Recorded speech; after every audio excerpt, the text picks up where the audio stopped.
Newman Cup will be lifted this evening. The Chihuahua Savage one win away from their first ever indoor soccer championship. The Baltimore Blast looking to spring the upset and bring the 11th championship in their storied history home to Maryland. It's the Blast, it's the Savage, it's grand final night in the Major Arena Soccer League, and you're hearing it live on Sirius XM Radio and watching it on Twitch on MASL Soccer 2. A very pleasant good evening, everybody. Craig Elston, Nate Abarea with you, your English language broadcast hosts, coming to you from our Calafino studios in Carlsbad, California. Tony Sanchez is our director and executive producer. The Chihuahua Savage and the Baltimore Blast. It's match 2 of a best-of-3 series, Nate, and last night we had ourselves a classic 7-6 overtime victory for the host Savage, a game, I should say, that they saw themselves trailing at halftime, trailing in the fourth quarter. But they come up with the golden goal, Jorge Rios capping a hat trick with the Golazo. What else did you expect but a one-goal game between the Baltimore Blast and the Chihuahua Savage? And I always ask that as we hear the Himno Nacional de Mexico playing in the background of our broadcast right now. Brilliant scenes down in Chihuahua as they get ready to embark on the last leg of a championship journey here tonight. But both of these teams winning close games all year, and it was Chihuahua doing it last night in overtime with Rios capping a hat trick to win it. For the Baltimore Blast, yes, they are trailing. They are the road team. The Eastern Conference champions don't have any home dates, should have ostensibly played match 1 at CQ Arena on the campus of Towson University outside Baltimore. Could not do that, but they put together a tremendous game plan and a great effort to push that match to overtime. And Nate, while the Blast definitely are up against it with an even bigger crowd than last night, standing room only, with the vibes truly immaculate at Corner Sport Arena, the Blast must remember 2017. In 2017, Baltimore took on Soles de Sonora, the same franchise whose license was transferred to Chihuahua to create the Savage. And Soles went to Baltimore and won match 1 4-3. They came home to their tiny, cramped arena, and they knew that they had the match at their feet. And in fact, Frank Taillou scored with 17 seconds left to take an 8-7 lead and seemingly Thought he'd won it. hand the championship to Solis. And 8 seconds later, Adriano Dos Santos scored a controversial goal. To say the least. A goal that maybe with MASL video review might not have counted, but it did count. And then Juan Pereira scored in overtime, and it was a 9-8 victory for Baltimore. They went to the knockout game. They won 1-0 on a Vinny Dantas goal in the 10th minute, and they won the championship. 8 players from that 2017 Ron Newman Cup championship team remain in the starting lineup tonight. Half of their 16 players have that intimate knowledge of coming to Mexico and winning twice. The core is very much still intact going back to 2017 when it comes to this Baltimore team. And I love that equalizer in that game, though, against Soles, kind of being the closest thing that the MASL has had to a Diego Maradona hand of God moment. And many argued, many debated for many years. What did Baltimore do just a year later? They won another championship on Mexican soil. I was there for that one in Monterrey. Another one-goal win in that game, a one-goal final for the Baltimore Blast against Monterrey in 2018, and that was their last championship. They were the last team to pull off a three-peat, and they're the underdogs in this series. They were the underdogs last night. Now they really have a mountain to climb here this evening. We'll see if they're up for the test, because if there's anybody who could be, you feel like it's them. One major change in the starting lineup for one of our two teams, and it's for the Savage, their leader in the back, El Sargento. Berna Valdivinos, the 38-year-old keeper out of Mexico City. We saw him take the ankle injury in the third quarter. In fact, he missed the entire fourth quarter as well as overtime. Ivan Terry Munoz took over, got the win, made one save on 2 shots. Ivan Terry Munoz gets the start tonight. Jose Luis Islas is the backup for match 2. We do not know, being north of the border, whether Berna could potentially be available for a match 3, a knockout game. Nonetheless, it is no longer Sargento controlling and patrolling the back. It is Terry Munoz who must bring this championship home for Chihuahua. And that's a bummer for multiple reasons. That's from a Chihuahua standpoint, obviously, on a competitive angle coming at this storyline. But even for fans of the Gran Final, for neutrals who are tuning in on the radio or watching on Twitch here this evening, because there was an element of a quarterback duel, a bit of a boxing match, a 1v1 battle between the 2 veteran goalkeepers in this final. It was one of my favorite storylines of the entire final. They're both 38 years of age. They've both got championship pedigrees. You know, they've both been doing this for a long time. They're highly respected and liked all around the league. And it was cool to see a showdown between Vanzella and Berna. Bit of a bummer we're not getting game 2 of it, but we'll see if the backup is up for the test here tonight for Chihuahua. There's been one change in the officials lineup as well, as Shane Butler has replaced Ryan Sigic down on the floor. He is joined by Kia Depina. Shane Butler and Kia Depina are officials on the field for the Major Arena Soccer League. Mauricio Olase and Armando Licia will be the 3rd and 4th officials inside the box. It's the first of 4 15-minute quarters to determine the Ron Newman Cup, potentially match 2 of a best-of-3 series. Chihuahua with the 7-6 win last night. They are in the catbird seat. They have 2 chances to win 1 match in order to claim the cup. Baltimore has 1 chance to win twice. They must win match 2 to force the knockout game. And at Corner Sport Arena, which was pretty well packed last night, tonight we can see the top corner seats in the upper deck are completely taken. Standing room only, well over 2,500 people cramped inside this tiny arena. The heat is rising, the energy is rising, the crowd noise is rising, and we're getting ready for the grand final. And for anybody who wasn't tuned in last night, for anybody where this is your first time seeing or hearing about this venue, it's one of my personal favorites. It's a venue that could exist in any small, medium, or large sporting market anywhere in the world. 2,500, 3,000 seats or so, standing room only. You're right on top of the action, some cool different kind of intricacies and some cool little VIP spots hovering like, you know, old streets in Italy or in Mexico City, and this is just beautiful, beautiful stuff. Great colors all around the arena, the gray floor, the lime green seats, the U.S. and Mexico flags both hanging on the scoreboard at midfield. We're ready for Gran Final Game 2, Craig. Baltimore is dressed all in red. Red tops, red shorts, red socks. The Savage in black, trimmed in gold and red. Black socks, black shorts.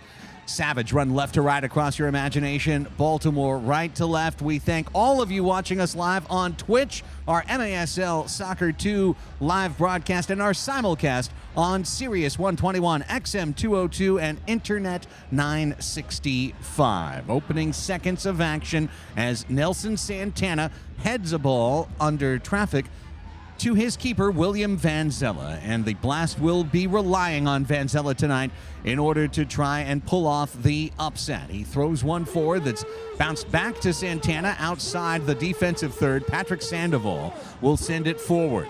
Like that, Thompson looking for Lucas Roque, second team all MASL, over to Mello. Jonatas Mello saw that one hop over the low wall. We are so psyched and thankful to Ken Stanley and the MASL for giving us this feed with the sound inside Corner Sport Arena, because now we can feel it. You can feel the energy. You can feel the tension, the excitement. It is going to be a cauldron of activity in Chihuahua, the capital city of the state of Chihuahua, Mexico. And Corner Sport Arena is the capital of the sporting world for Chihuahua this evening. First minute's done, 13:50 on a running clock in the first quarter, 60 minutes to be played in this match 2. Last night it was Chihuahua winning 7-6 in overtime, so Baltimore is in a must-win situation or else the Savage will lift their first cup. sliding and losing control in the corner, Baltimore, and attempting to run out the Savage with Gallegos. It is the youngster Javier Gallegos. He was warded off, and well done by Baltimore to knock him off the ball. Vanzella's got it in his grasp. I like Vanzella wearing the the neon orange goalkeeper's kit tonight, as opposed to the lime green that he had last night, which very much blended in with the seats at Corner Sport Arena. This one chips over the low glass. But tonight, the officials picking up the lime green for anybody who still loved it. Indeed. If you did not join us last night, Corner Sport Arena is about 35% smaller than your average hockey rink-sized Major Arena Soccer League rink. It's about 160 feet from goal wall to goal wall. The ball will pinball around. There'll often be a hopping ball in midfield that'll turn instantly into a chance. So stay with us. If it sounds like we're announcing what's inside a Plinko machine, you're pretty much correct. And we are going to do our best to stay with the action. Right now, it's Chihuahua passing it around their back, working off of the left goal wall. It's Carlos Papa Hernandez. Now he's driving one, give and go, that was shot wide off the goal wall. Driving in there, Miguel Angel Diaz, but the ball is in Vanzella's hands, and the goalkeepers have a great chance to slow down the action using their 4 seconds before they throw it out. This one is out to Mello. Mello tips it out on right wing. Thompson's shot is just wide. And then the redirection by Donatelli is into the right corner, and the Blast still have it with 12 and a half minutes to go in the first quarter. No score in match 2. What a third quarter Thompson had last night for Baltimore, as a foul is committed by Chihuahua right at the midfield line. Thompson with those 2 goals to tie the score at 4, and then to give Baltimore a 5-4 lead in that third quarter. It looked like Baltimore were going to take a leg ahead in that game, and they end up losing it by 1. But, man, the brace bagged in that third quarter by Thompson last night was quite the storyline. Vanzella sends one forward, and it's chipped around, and fighting for the ball was Moises Gonzalez. Lost it, no whistle from Shane Butler in the corner, watching passively as the Savage and the Blast fight for the ball. Third minute of action, first quarter, just getting settled in. Match 2 of the Ron Newman Cup Finals. Bursting through a man, here's the shot blocked by Terry Munoz. Blast with a good shot on goal from right wing. That was Mello. And now still loose in the crease. Munoz trying to get a touch on it, and instead it went to the toe of offensive captain Brian Flaco Macias. Taken away. It's Nelson Santana, the aged veteran, all the way into the corner. Falls down. And as he goes down, the Savage go forward the other way. Eric Yon Ponce looking for a pass into the right corner, taken away from him by Baltimore's Jeremy Raley. 11:35 left in the first quarter, scoreless, but a wild, frenetic scene at Corner Sport Arena in Chihuahua, Mexico. It's a great vibe, Greg. It really has that bit of nervousness that's necessary, but there's also a celebration you feel about to happen in this place. There's a definite, palpable excitement. Pereira saw it forward. Thompson shot it off the glass. Wide rebound, save made point blank by Munoz. And on that vibe kind of conversation, oh, how big it would be for Chihuahua to get the first goal in this game and light this place up. 4th minute walking out. 11 minutes remaining in the first quarter. No score. Blast Chihuahua.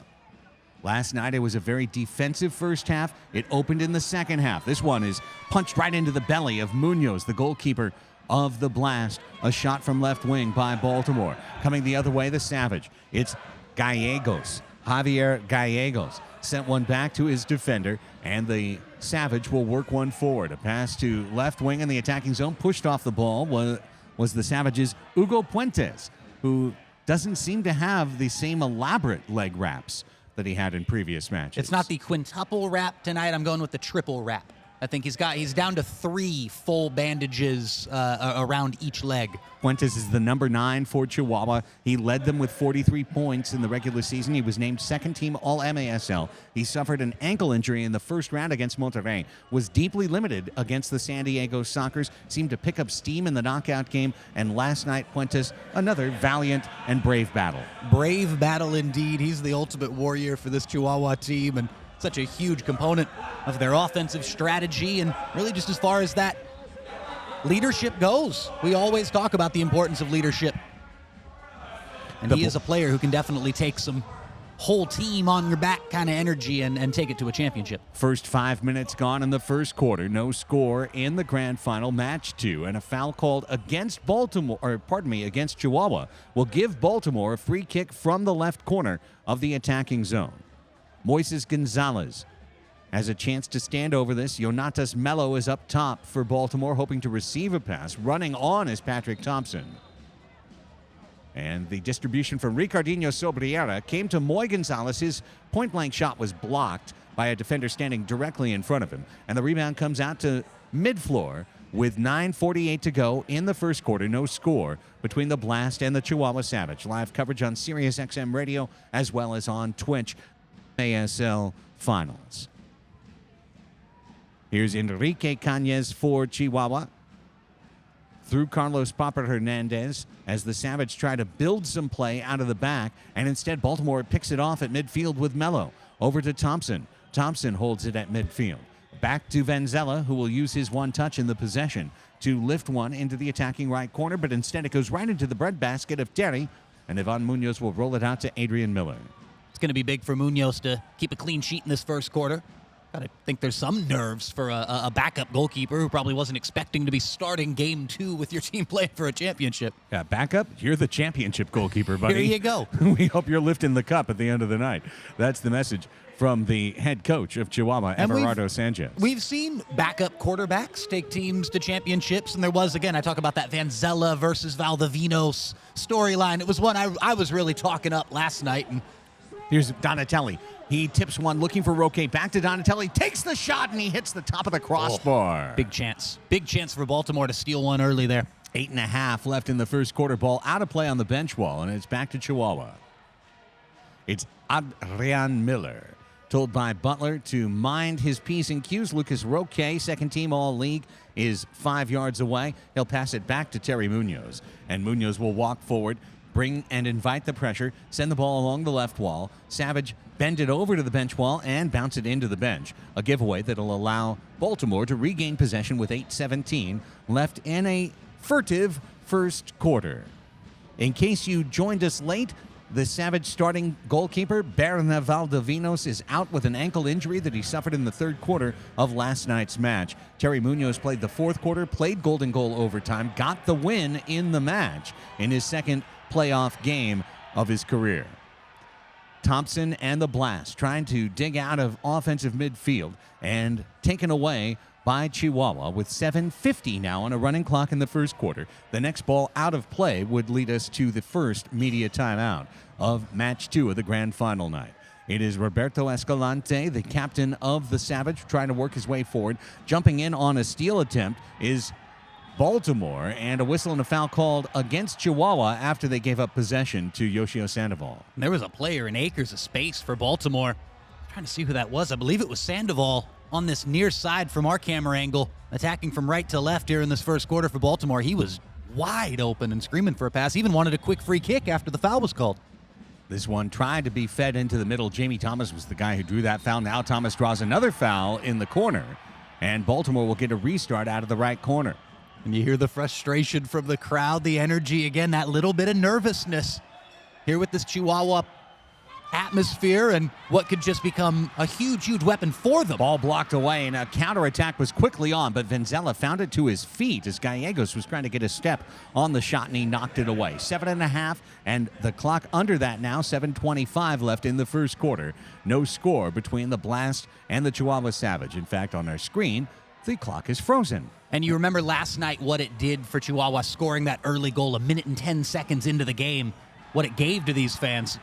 Under 7 minutes. Rebound. Oh, point blank save, Terry Munoz. Munoz saw a ball off the wall right in front to Jeremy Raley, and he made a point blank save to keep this match at 0-0. Man, Savage look a little shook right now, tell you what. Fight for possession of the corner. Sobriera had his shot blocked by Escalante in front. Munoz is the reason why this game is still tied. His outfield players completely let him down, and he bailed everybody out with one of the best saves we've seen in the whole final. Savage dig it out now. They recovered possession along the left wall and are working through the midfield. The clock is well under 7 minutes now, and those watching on Twitch should ignore what's in the scoreboard. When we passed by the live clock last, it was about 40 seconds ahead of what you're seeing. So under 7 minutes to go. And in fact, it just adjusted to 6:18 remaining in the first quarter. 6:03 on the official clock. So we're still 12 seconds off, but we're making progress. Baby steps. Getting closer all the time. Venzella punts one out of bounds, and that will lead us to that media timeout. No score. Baltimore, Chihuahua, Terry Munoz, the reason why outstanding post-to-post diving save, Nate Abarea. Yes. That's the play of the final so far. Scampering back to his right, sprawling out to make the stop. What should have been 1-0 to the visitors remains a scoreless ball game thanks to the backup thrust into the spotlight in the biggest moment of the season, in the biggest night of the whole campaign, after Berna Valdivinos has become one of the most recognizable goalkeeping names in all of the Major Arena Soccer League. It's a big letdown for the Chihuahua Savage to not have a leader like Berna out there, let alone a performer like Berna out there. But it looks like here early on, Ivan Terry Munoz is up to the challenge.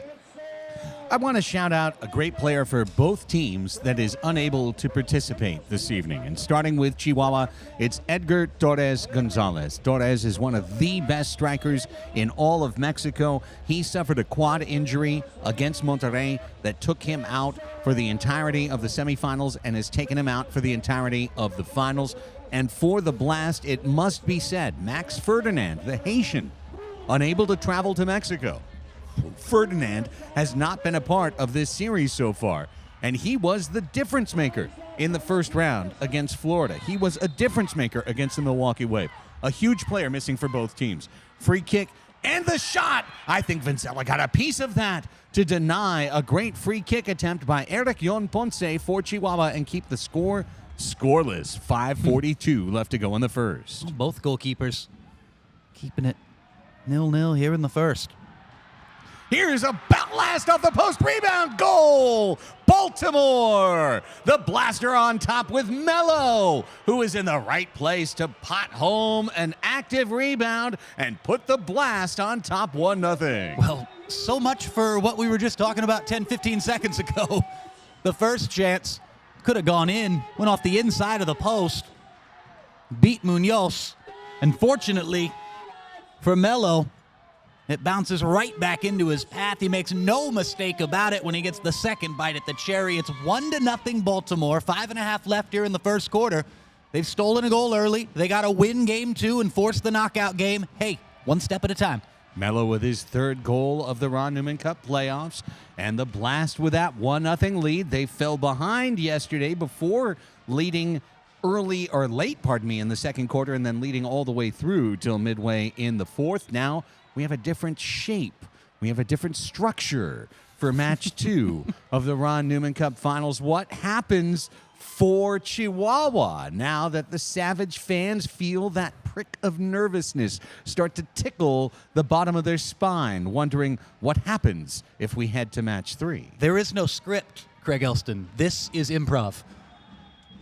3-line pass is called against the Blast. And can Chihuahua take advantage? Again, we remind you, if you're especially listening on satellite radio, this is a miniature field. So a number of normally regularly weighted kicks turn into 3-line violations that turns into an offensive line attacking kick for Chihuahua. Here it is. It's Macias. Carlos Parker Hernandez. He shot it wide off right post. And Moy Gonzalez of the Blast trying to come out with it. Pressure as Chihuahua tries to keep the heat on, and Vincella grabs it. We had a great look at that, too, from our midfield camera angle. That shot tailing off the right foot of Popper. Almost a golazo for 1-1, but was not to be. Both keepers getting bailed out by their posts a couple times. Under 5 minutes to go in the first quarter of match 2. Baltimore must win to force a knockout game. It would be the equivalent of a match 3 that begins at the start of the fourth quarter, and it would begin 15 minutes after this match ends. So settle in, folks. We'd all be in for a long night, I'll tell you what. We'll be here at our Calafino studios in Carlsbad one way or another until the cup is lifted on Sirius and on Twitch. And we're so thankful and grateful to the league as, look out, Pereira tried to keep a foot on the ball, and he kept it away from Vincella. Now Miller is working one over into the corner as the crowd gets excited at Corner Sport Arena. 4:15 to go. The drums are rattling inside CSA. Here comes a run by Gallegos, trying to step out, and a foul called on Baltimore. Free kick as Nelly gets called for the foul, Nelson Santana. Things definitely heating up a little bit here in the first quarter. All around, it was a clean game last night. I can't stress that enough. I talked about it a little bit in the postgame last night one of the cleanest finals I've ever seen. I didn't feel like there was really any animosity on the field, you know? On the restart, I think that might change a little bit tonight. Zuart stepping out to his left foot. He shouldered in the equalizer last night in the fourth quarter. Yeah, the biggest goal of regulation. Cañas is fouled, clipped on the ankle as he was trying to come in, and the Chihuahua Savage will restart again just outside their zone. Get another look at it here. Definitely a late challenge there. A foot over the top from the Baltimore man. And now Rios had such a memorable performance last night, is kind of sizing this one up to take a shot from distance, as is Escalante.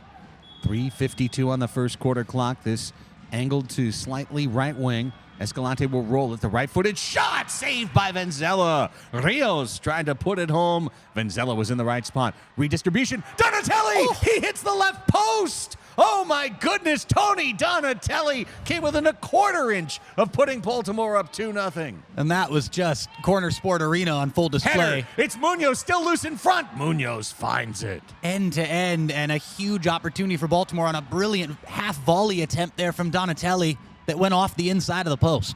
Miguel Angel Diaz, a new addition to the Savage lineup from match 1, number 7. Over to Rios. Rios on the attack. Sizing up Roque. Coming into his right foot. His shot. He scores! Pareja with his 4th goal of the final. And it's 1-1. Have a run. Have a shot. 1v1 with Lucas Roque. And he takes him for pace, dribbles right past him, gets an angle to shoot on his right foot. And I'll tell you what, he's still got a whole heck of a lot of work to do to get that thing past Venzela. But the right footer dribbling right central there, taking it past the defender, 1v1, and then cracking one past Venzela. All pace, just hitting it as hard as he could. 1-1, and he picks up right where he left off last night. Rios at 11:49 with his team leading 6th of the playoffs, and we are level 6th at of the playoffs. 1 apiece. 4th of the final. 4th of the final, 6th of the playoffs. Not bad for a player who was second team All-League last year, suffered through injuries all throughout the first half of the season. Only was able to come on late in the regular season to get to 15 goals, 22 points in 16 out of 24 matches. Blast have drawn a foul in their offensive zone. They will now attempt to retake the lead. 2:58 to go in the first. This is essentially on the free throw line extended from the crease to the right wall. The shot is whistled wide by Baltimore. Comes out to Thompson, outside left wing, down into the corner. Fighting for it is Hughes. Skips past the official. And a bouncing ball that is redirected, in the Savage take it down with 2:45 to go in the first quarter. 1-1. Blast and Savage. Chihuahua leads the series 1-0. A win in this match clinches the Ron Newman Cup for the first time ever for the team from Chihuahua. Baltimore must win to force a knockout game. This ball for the Blast crossed over into the right corner of their attacking zone. Roque, their All-MASL second-team performer, lost it there. Miguel Angel Diaz holding for Chihuahua. And the Savage will attempt to slow things down with 2:15 to go in the first quarter on their miniature arena as the drums are pounding inside Corner Sport Arena. Here they come forward. It's Valle. Pilo is his nickname. Arturo Valle over to Flaco. Brian Macias. He lifts one into the corner. Fighting for possession over there is Puentes. Puentes is fighting for it still with a double team around him. Bouncing ball. Tries to dig it out. He gets it out to Macias. To Miller. His shot blocked in front of him by Hughes. Should be a corner kick. No touch for the Blast, and it'll be a distribution for Venzela. He just shanked under it in the end. So under 2 minutes remaining here in this first quarter. Still anybody's ball game, 1-1. Both fighters landing a blow, shall we say, here in this first period. Santana trying to muscle his way through midfield. Macias takes it away. Flaco. Tip pass out. It's Puentes zigzagging his way. Had the ball dispossessed from him on his second left-to-right touch. Venzela rolls it out. There's 90 seconds left in the first quarter. It's a 1-1 tie in match 2 of the Ron Newman Cup Finals. Ball rolls out to Munoz. He will distribute it to his defender. Held up by Zuart, who will pass it back with 80 seconds remaining on a running clock in the first quarter. As the beats get thumping, Zuart sees it taken away by Juan Pereira. Pereira trying to drive in, and he is tackled off the ball. Get up, play on Great is challenge. the announcement. Great challenge. That is last-ditch defending at its finest. And the Blast find one back off the low wall, then headed down for Chihuahua. In the middle, it's Puentes. Puentes had 2 men in front of him in goal. Crosses over Ponce. Eric Yon Ponce, the Mexico City veteran, crosses to the left wing. The shot! Vanzella! Brilliant save. Popped it up to himself and grabbed it. Yeah, that was an important little improvisation from Vanzella there to not surrender the rebound. Kind of popping it up to himself as he was diving down to his left. Bit unorthodox there, but it got the job done. Blast have it with 40 seconds remaining in the first quarter in a 1-1 tie. Donatelli tries to lift one into the attacking zone. He's looking for Moises Gonzalez. It's taken away from him. The ball rolls to Munoz. And Ivan Terry Munoz, the keeper, will leave it right in front of his feet for Miguel Angel Diaz of Chihuahua to try and approach forward, trying to send in Cañas to the corner. Cañas battling with Jeremy Raley. Raley of the Blast able to take it away for a moment. Now a 5-car pileup in the corner. Will the ball spit out of it, or will we have, for the second straight night, a drop ball? But it should be a drop ball with like 6 players. They should just have everybody drop it right in the middle of everybody. That was a pile up against the glass of about 7 players there. Raley and the ball and just Cañas. wouldn't move. They were going to drop the ball. They dropped the ball, and I'm guessing that was the end of the first quarter. Our clock is nothing but an approximation and potentially a mystery. 15 minutes are complete, and it's a 1-1 score. Yonatas Mello for Baltimore, Jorge Rios for Chihuahua, and a 1-1 tie between the Blast and the Chihuahua Savage. Back with you in Carlsbad, Craig Elston and Nate Abarea, and I'm anticipating a brilliant night. I got to tell you, last night 7-6. Tonight, from what we're seeing, both of these clubs are bringing it, and while we know here in San Diego the Sockers wish they were hosting this at Pechanga Arena tonight, I think this is a very worthy final for this league. Yeah, when it comes to a championship, you expect theater. And tonight is, for all intents and purposes, the encore. Last night was quite impressive. Last night was a testament to both teams, their quality, their professionalism, every superlative, every sort of great trait that you want in teams. I keep stressing the respect that was on full display between the two sides last night. I'm sure it'll get a little chippy as this one carries on here this evening. But again, everybody putting their best foot forward, it feels like. And it's a great advert for the league. Certainly. It's also highly enjoyable for us and for everybody watching. So long may the combination of, we laughed about this last year. I always ask you, it's a classic kind of sports thing. Would you rather see a clean game, everybody plays mistake-free, and it's about a 4-goal difference, or would you rather see a close game? And in this case, we're getting to see both. Correct. So long may that continue. Cheers to both teams. First quarter shots, 8 for Baltimore, 4 for Chihuahua. Now that's a major reversal from last night when the Savage outshot the Blast in literally all 5 quarters of the match, including golden goal overtime. So I think that was a very impressive first quarter for Baltimore. I thought last night was an impressive feat for the Blast to keep it where it is, but I think it's incumbent on the visitors not just to hang in there. Last night they hung in there. They did a great job. They kept it close. They lost. Baltimore needs to build a lead in this match to put the pressure on the home team and the home fans, turn that psychology around. That's one philosophy. There could be another philosophy, which is do what you did last night and maybe the ball bounces your way tonight. And maybe you get that razor's edge at the end there over the finish line. Whatever you want to call it, the fact that they were a goal away from taking game 1 in last night's contest. So if they could get to sudden death overtime again, I feel like if they were offered that off top tonight, I feel like they'd take it. I just saw someone in the chat saying, nice house, Craig. Not our house. Not our house, although I did suggest putting in a shower and a futon, and then I might just stay here. This is the Calafino Sublimate Lounge in Carlsbad, California, which when we bring in Tony Sanchez's stuff, it's the Calafino Studios. And that's where we are, and we are ready for the start of the second quarter. Baltimore and Chihuahua tied 1-1. Two teams flip sides, so now in your mind, consider Baltimore in red running left to right, Chihuahua in black running right to left at a sold-out Corner Sport Arena. The Blast scored early from Yonatas Melo. Jorge Rios tied it at 11:49, and now the second quarter is underway.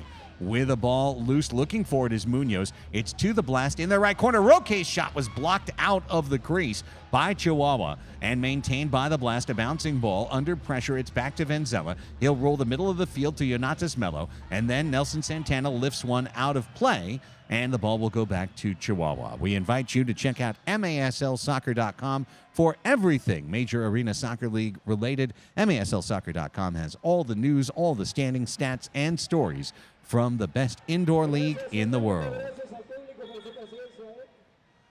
Restart for Chihuahua, and Ivan Terry Munoz will kick one that is knocked down by the Blast. It's Moy Gonzalez, his shot blocked by Miller, and the rebound careens all the way back into the Baltimore zone. Knocked down Popper Hernandez, trying to get it to Javier Gallegos. He does, and the Savage have it back. Gallegos trying to hold off his man, the target forward at center field. It's over to Medina now, Jose Antonio Medina, and the Savage trying to send it forward. A bouncing ball deflected by Baltimore for a moment. Blast get a kick on it, send it off the bench wall low. Moy Gonzalez holding it in front of his team's bench. Back out to Jeremy Raley, and the Blast hold with 13:38 left, running clock, second quarter, in a 1-1 tie.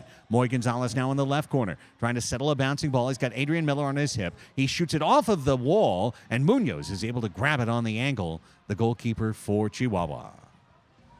Munoz wings one out, and the deflection comes down. It's Diaz. He'll shoot. Blocked by Raley. The rebound brought down Popper Hernandez inside his own zone, but with a man in front of him, he turns around and sends it back to midfield, where Roberto Escalante will capture.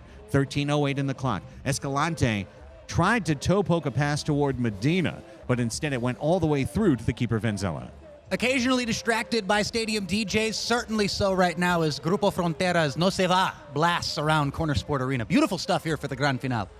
Headed by Baltimore, looking for the edge of the crease. It's wrestled down by Munoz, a ball inside his crease, and he'll toss it out to the left-footed Escalante, the defensive captain out of Empalme, Sonora, the 35-year-old. Now on left wing, a pass. It's Puentes trying to turn and shoot. Lobs it to the middle. Header. Goal! Chihuahua's got the lead on a beautiful pass to Pareja. Rios has another from Puentes for 2-1.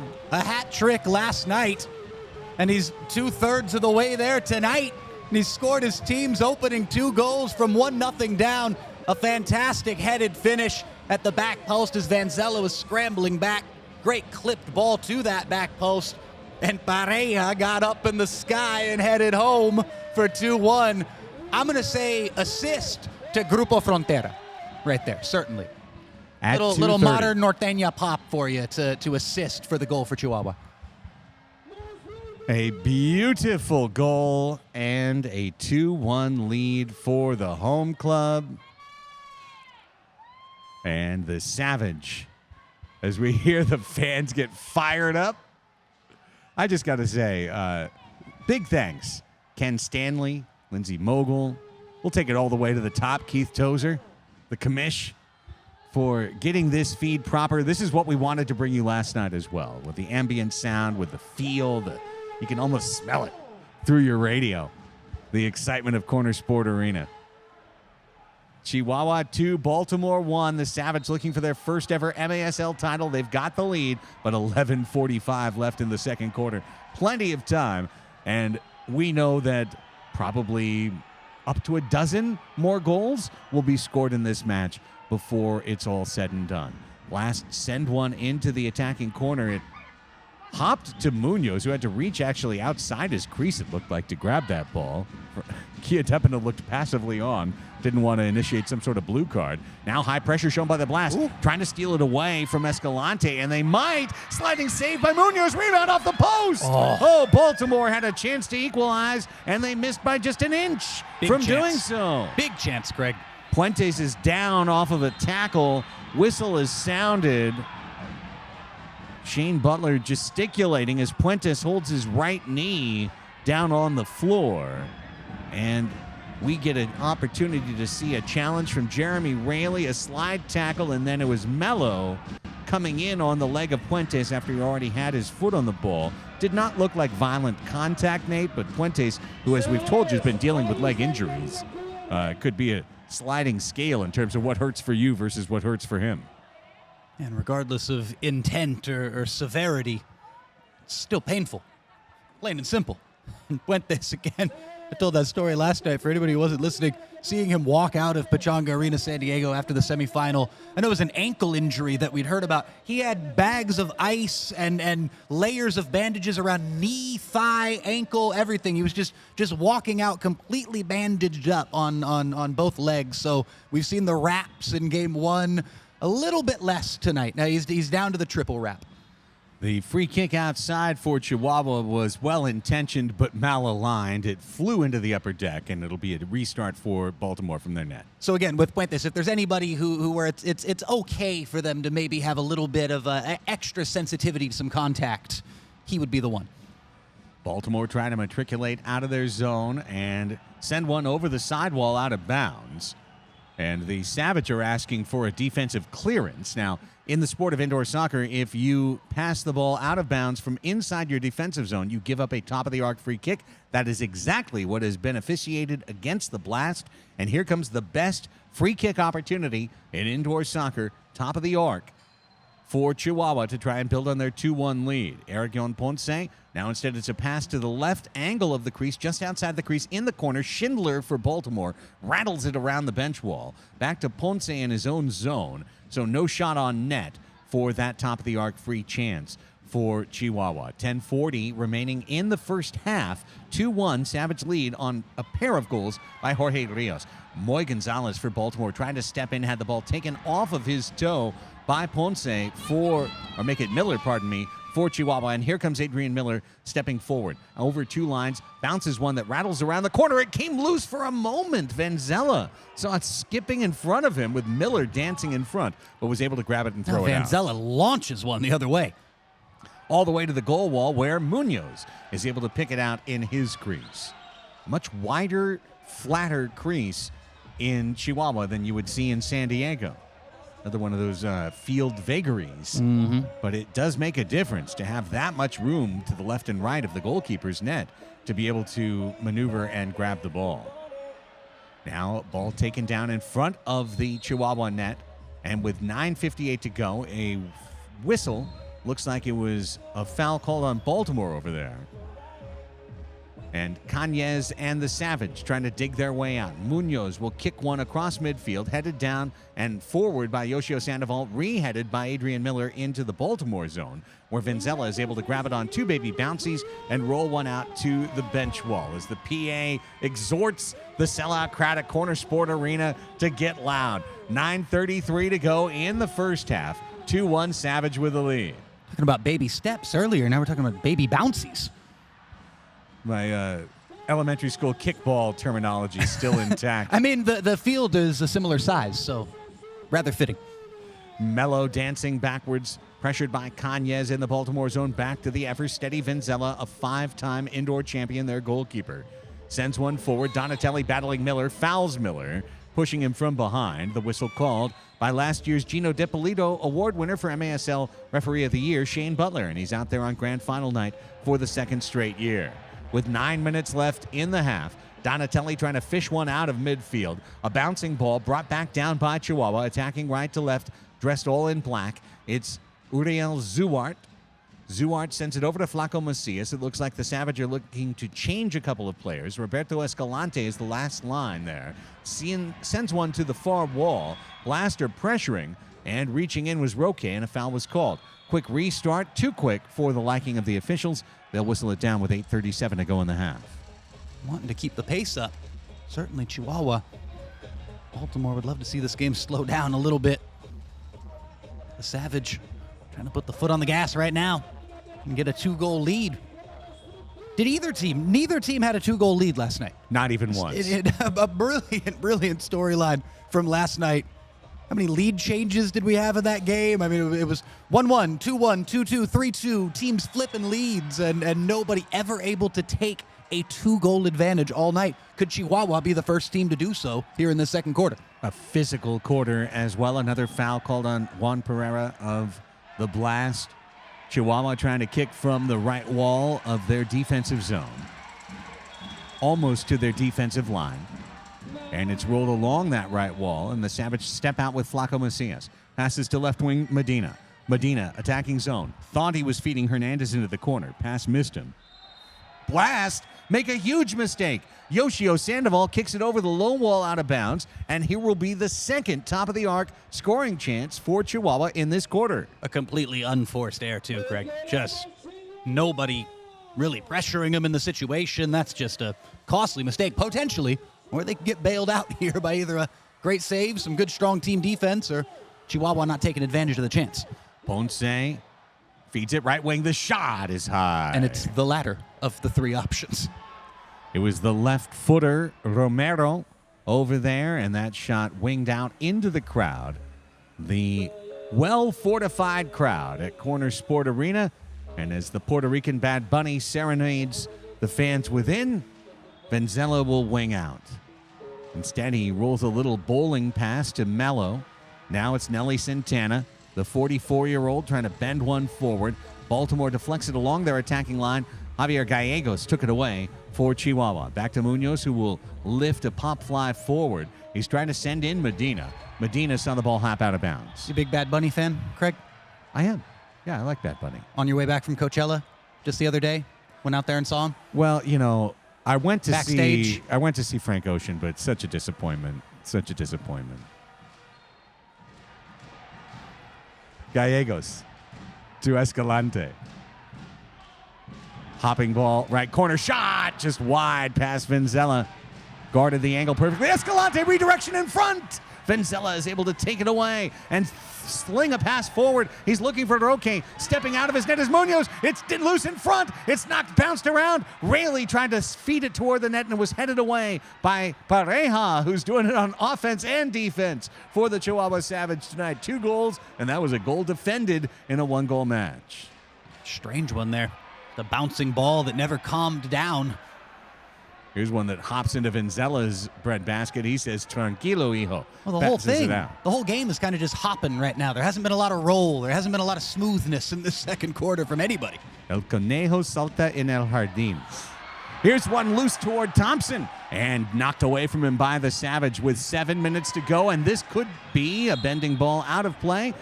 3-line pass on Chihuahua to give Baltimore a chance for an equalizing shot after the media timeout. 6:58 to play, second quarter. 2-1, Chihuahua leading Baltimore. We are live on Twitch and on Sirius XM Radio. Craig Elston, Nate Abreu, Tony Sanchez with you. Here's the restart superstructure violation. Pereira stepping in, left-footed shot blocked by the sliding Puentes in front. Great defense by the Gimpy Puentes. And another restart for Baltimore just outside the bench wall. And now here is your media timeout. Here's the media timeout. Just a tease there, the first one. Now, you want the media timeout? Here you go. 6:55 approximately left in the second quarter with Chihuahua leading 2-1. Another fun one here tonight, Mr. Abarea. We are enjoying it on SiriusXM Radio, also on twitch.tv/MASL_soccer2, where there is a live chat, and they are challenging me that every time they write my name in there that I would take a shot of Calafino, and at their rate, I would be dead of alcohol poisoning by now. Let's avoid that, please. Yeah, that's a bad idea. Let's not do the bad idea. Nonetheless, it's great to have a much more happy, hoppy, festive chat this evening. I think the addition of crowd noise has just transformed this broadcast to the better. There are 7 minutes. Well, look at that now, Nate. For the first time in a while, the scoreboard clock is ahead of the actual And they're clock. getting closer. It was off by 12 seconds back in the first quarter, so now we're 5 seconds. They're getting closer to joining forces. The score bug that we have on our Twitch broadcast and the official scoreboard at Corner Sport Arena in Chihuahua. And some great shots that we're getting, great live images from around the arena. A celebratory occasion, and everyone just kind of waiting, thinking, is this the night we finally get to pop off and celebrate here? Because they're so close, but so are Baltimore. because this is still a one-goal game, much like last night. Can Chihuahua be the first team to take a two-goal lead? That's the biggest narrative for me right now. Last half the set piece, Donatelli passes to the back post, knocked down by Macias right in front of his net. Still a loose ball and a foul called on Puentes, knocking down Mello for Baltimore. And that'll restart the free kick, make that Yoshio who got knocked down. Great angle for a free kick here for the Blast 2. Center right, just in front of the attacking line. Moy wants a shot here. You know he does. The whistle sounds. Moy creeps in on a three-man wall. He shoots it right into the wall. Macias blocked it, but the whistle sounded again. He wanted it. He had it.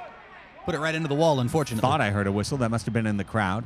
So play continues. Bouncing ball, right corner. Donatelli crosses it through the crease. Nobody there on the back post for the Blast. They're fighting for it in the left corner. Macias digs it out, playing very hard. The Chihuahua native had his attempted pass across, blocked by Mello, then pinballed away to Miller, and now it's Flacco stepping forward, feeds it off on right wing, tripping in on attack. Rios to the back post, looking for Puentes. That pass was blocked away. Puentes was waiting, and the call was denied.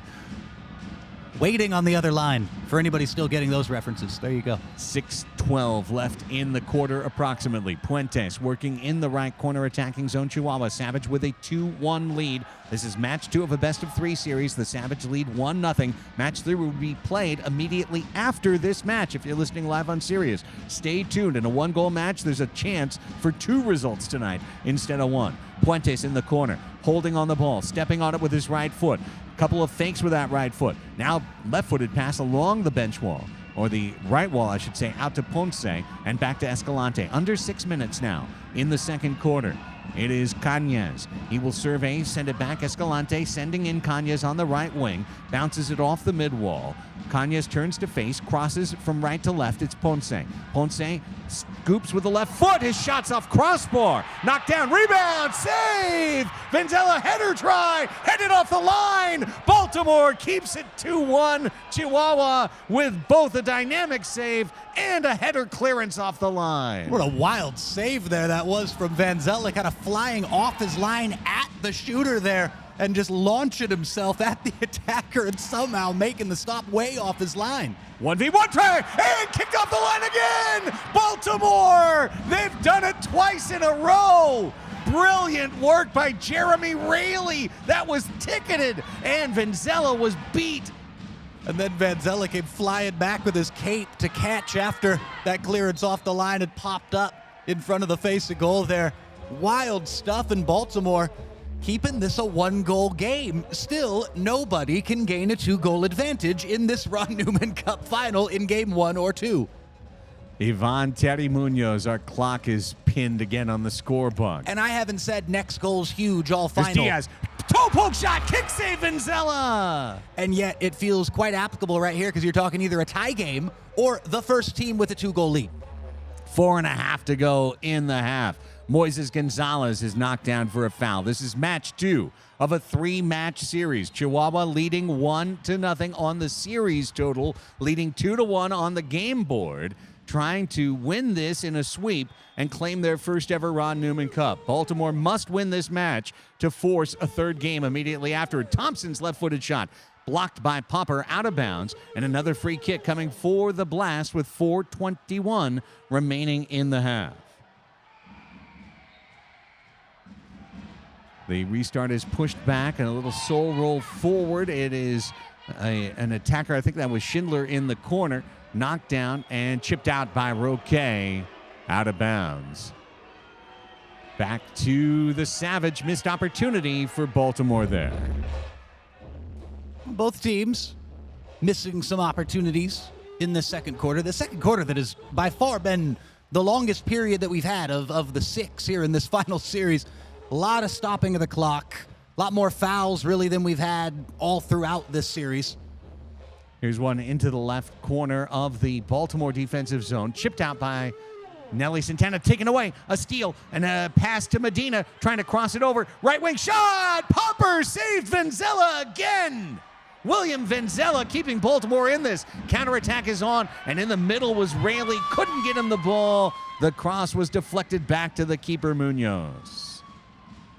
3:33 second quarter, 2-1 Chihuahua, match 2. Ron Newman Cup Finals live from Chihuahua, Mexico. Greg Elston, Nate Abarea, Tony Sanchez with you, our director engineer. This thing has opened up a little bit, just as I was talking about it being a very cagey second quarter for the first time in what feels like 5-10 minutes. We're really seeing some good end-to-end action here.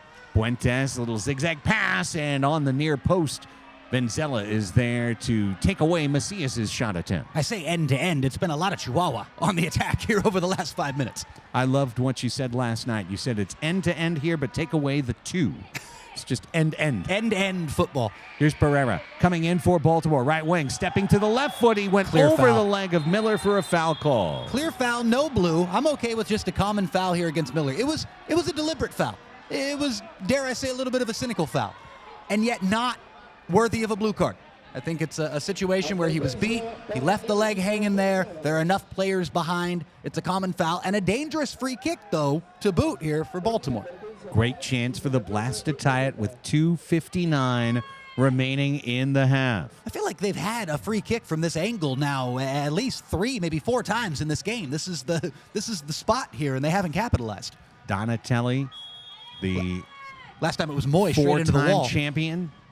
Donatelli backing up now. He will shoot, blocked by Miller. That one was nowhere near frame, actually. It was about 6 feet wide. It's not a great attempt.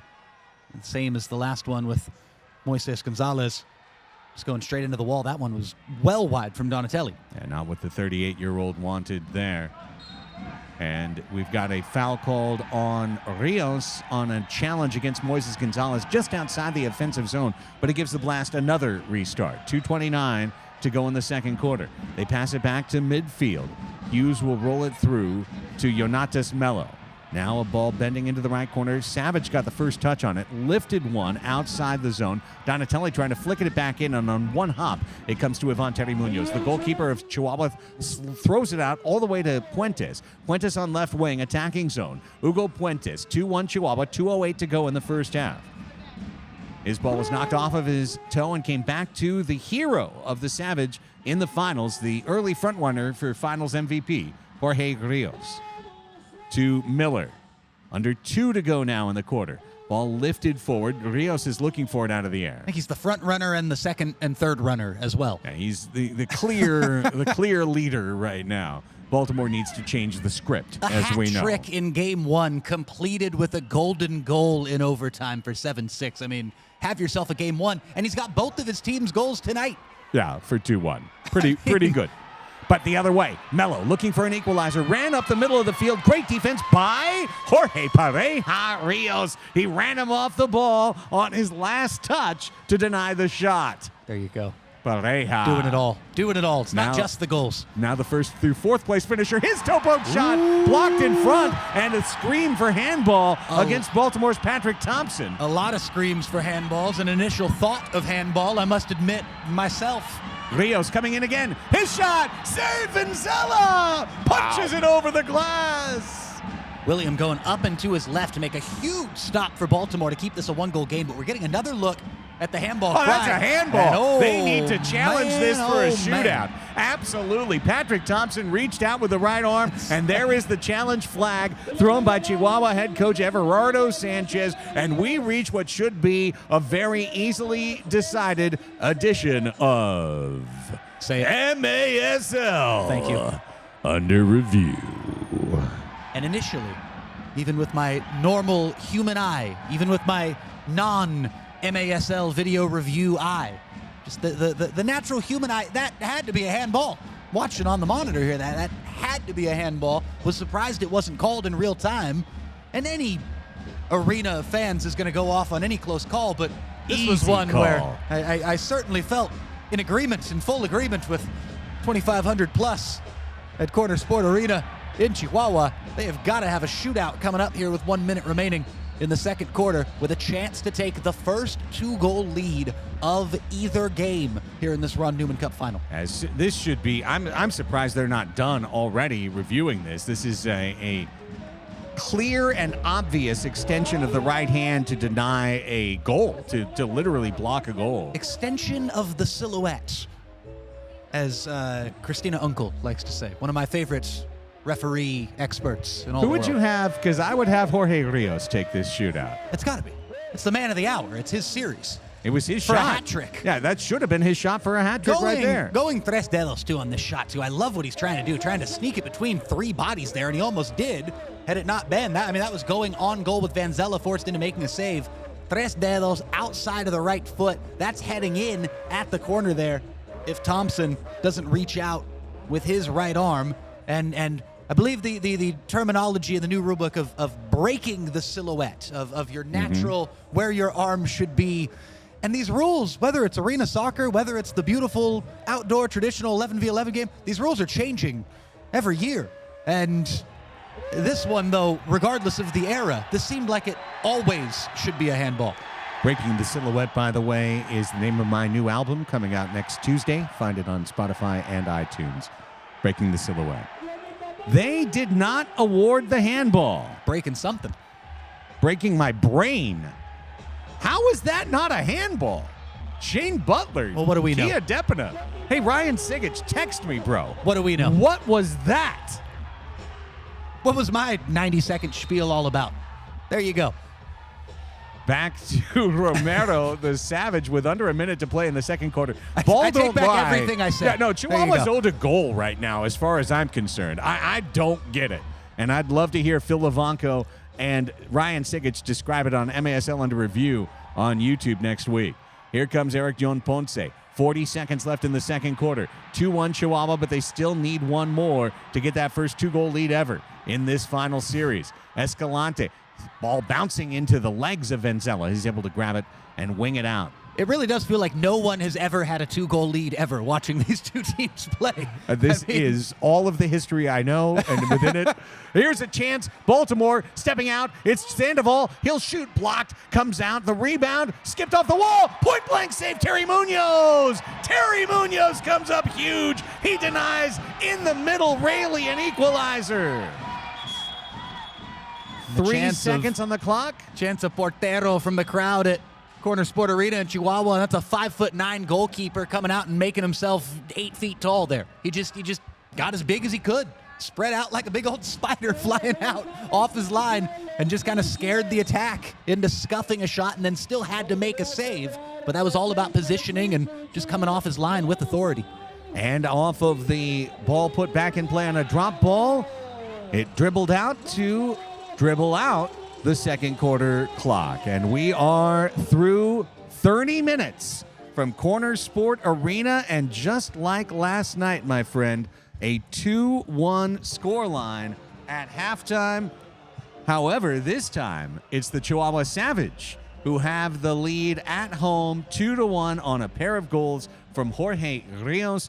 Jonatas Melo had the first goal for Baltimore in the first quarter, but it's the Savage. 30 minutes from their first ever championship. The vibes are immaculate. The crowd is outstanding. The sound is pulse pounding. And this has been a banger of a first half of a final. I really want to speak directly to you, the listener on Sirius right now, to you, the viewer on Twitch right now. My favorite thing from last night, my favorite aspect of Game 1 of this Ron Newman Cup final matchup between the Chihuahua Savage and the Baltimore Blast was that all the way until the final kick of the ball, I didn't know who was going to win. Yeah. I had no clue who was going to win. And right now, at the end of that first half, I have no clue who is going to win the Ron Newman Cup final in 2023, and that's the way we want it. We want clean soccer. We want, top-notch entertainment, but we want close games. We want levels of entertainment that only come in one-goal contests, and I love this stat. It's absolutely become my favorite stat line of this entire final here, and that is that nobody has had a two-goal lead. That's it. It's topsy-turvy. It's back and forth, seesaw battle. And I feel like it's going to continue. I don't feel like anybody's going to take a two-goal lead in this contest. I also want to remind everybody watching and listening that last night it was 2-1 at the end of the half, and the third quarter alone was 3-3 for either side. So in this arena, where Chihuahua averages over 9 goals scored per match and allows over 6 goals scored per match, where there are 35 fewer feet for the players to negotiate. There's going to be more chances. These are players playing on back-to-back nights. Fatigue, both physical and, more importantly, mental, is going to start to creep in, and the dreaded power of expectation. Chihuahua is leading in front of their home fans. Now they must complete. Now they're in the position of being the favorite, of being someone who needs to bring home the bacon. Baltimore, they are in that underdog position. They have the opportunity. Everyone's against us. No one thinks we're going to win. We just need to go out and take care of business. And if they force a knockout game, you and I were there just a week ago, Nate, to feel a crowd of 3,500 just have their stomachs just drop ever so slightly within their abdomens and constrict ever so slightly more as they realize, hang on, we might lose. Hang on. That championship we've been thinking about and plotting for hours and hours, that could be wrestled from our grasp by the visitors. Chihuahua did that to the San Diego fans last week. Now they must consider the possibility of having it done to them. I was going to say, last year, it feels like a year ago. No, it was just 6 days ago. Indeed, it would be quite the story of duality if that were to happen to the Chihuahua Savage with their route to this position that they're in right now. It was supposed to be the San Diego-Milwaukee final. I love getting a glance at the bracket here a few seconds ago on our monitors and just being reminded that it was very much supposed to be a San Diego versus Milwaukee. Let's not just make it about the Sockers. It was supposed to be Milwaukee against SD, and instead we're here with this Baltimore-Chihuahua matchup that has been nothing but entertaining, that has been nothing but close, quality arena soccer. So, again, I pressed the underdog storyline a lot last night as far as the Baltimore Blast. Yeah, they're the underdog, but again, the way that this has been so close and just feels like anybody's ball game, let's see what happens here in the second half. I don't know if there's a whole lot of predictions to be made or really things to deeply break down here. It's kind of just who's going to take it. Well, we're going to find out, but first we're going to present for you Alex Bastiavansky and MASL at the half. We'll give you some goals of the postseason from the Major Arena Soccer League, and Nate and I will be back in a few minutes with the third quarter call. We are live on our simulcast, giving you English language coverage on MASL Soccer 2 on Twitch and describing the action to satellite radio listeners everywhere on Sirius XM Radio. 2-1, Chihuahua leading Baltimore. Halftime, match 2 of a best-of-3 Ron Newman Cup Finals. Savage need one win to clinch their championship. Baltimore must win to force a knockout game tonight. We break for halftime and come back with you, the finals, on Sirius XM and Twitch. Shoot! He scores!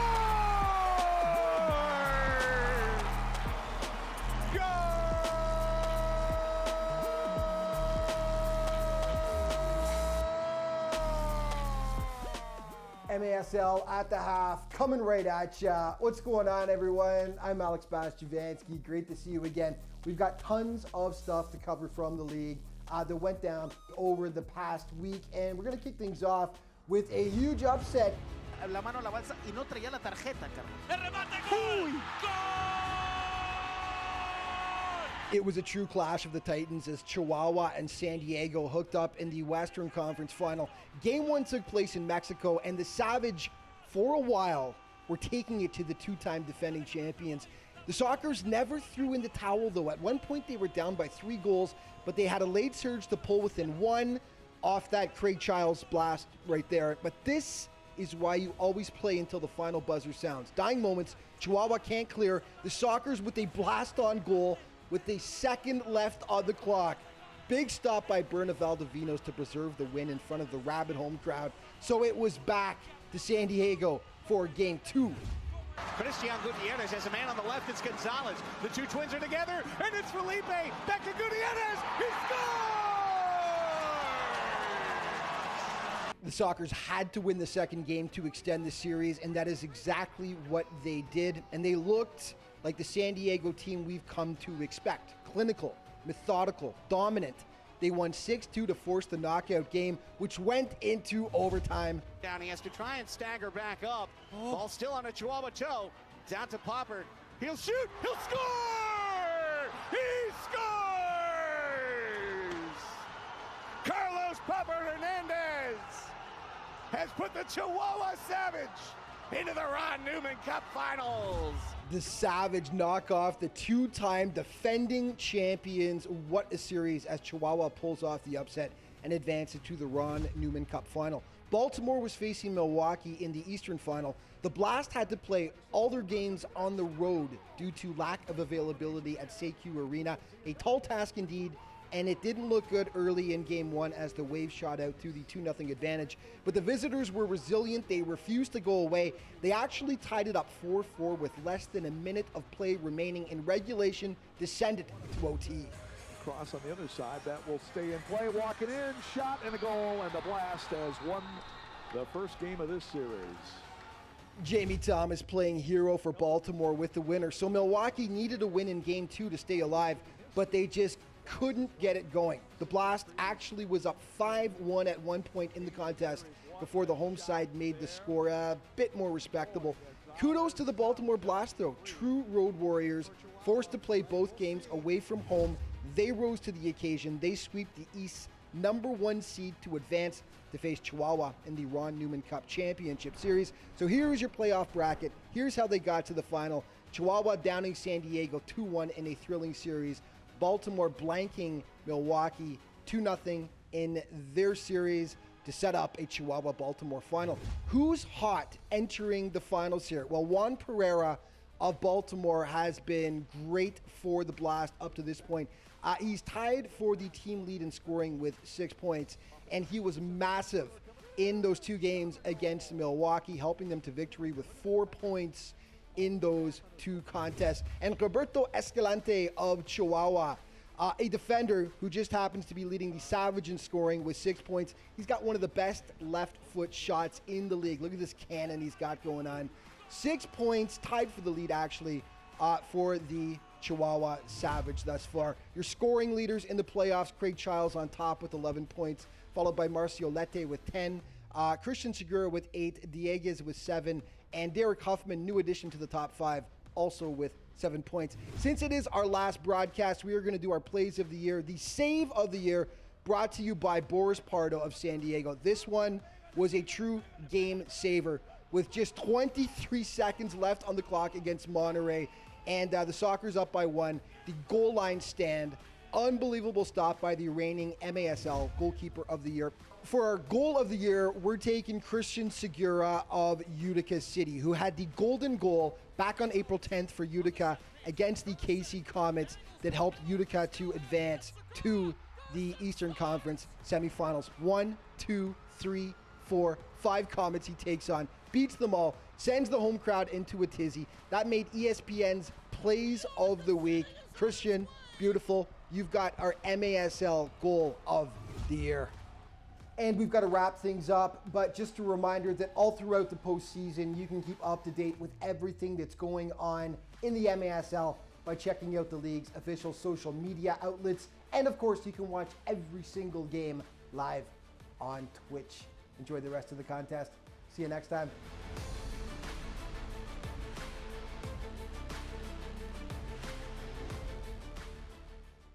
San Diego getting ready to kick off at 9:30 Central Time. Pereira coming in, shot and a goal. Moves it back, far side. What a great pass, what a great finish. Victimized defender, if you will, on the last goal. Top of the area, Max! What a finish there. Will stay in play, walking in, shot and a goal, and the Blast has won the first game of this series. The elder Ricardinho, of course, coaches Dallas, and are you kidding me? There, and it was Andre Hain who 10 games of series. What a shot there. Boy, Gonzalez, top shelf. Baltimore Blast 5, the Milwaukee Wave 3. Congrats to the Blast and their organization.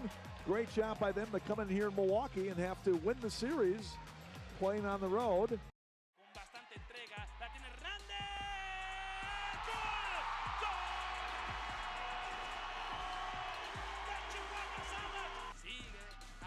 Pareja, ¡qué golazo! ¡Gol! pedazo de gol, pedazo de leñazo. Y es que Boris Pardo, Carlos, amigos, estaba... Ponce, el toque, Gallegos, gol, gol, gol del Chihuahua Sabas. Knows he'll get another chance. He lays it off Cardenas. Back to Cardenas, who scores! Tic-tac goal! What a goal, Escalante. For all intents and purposes, Not guaranteed. The knockout game is coming up as the champions stay alive and even up the Western Conference Finals. Ball still on a Chihuahua toe. Down to Popper. He'll shoot. He'll score! He scores! Carlos Popper Hernandez has put the Chihuahua Savage into the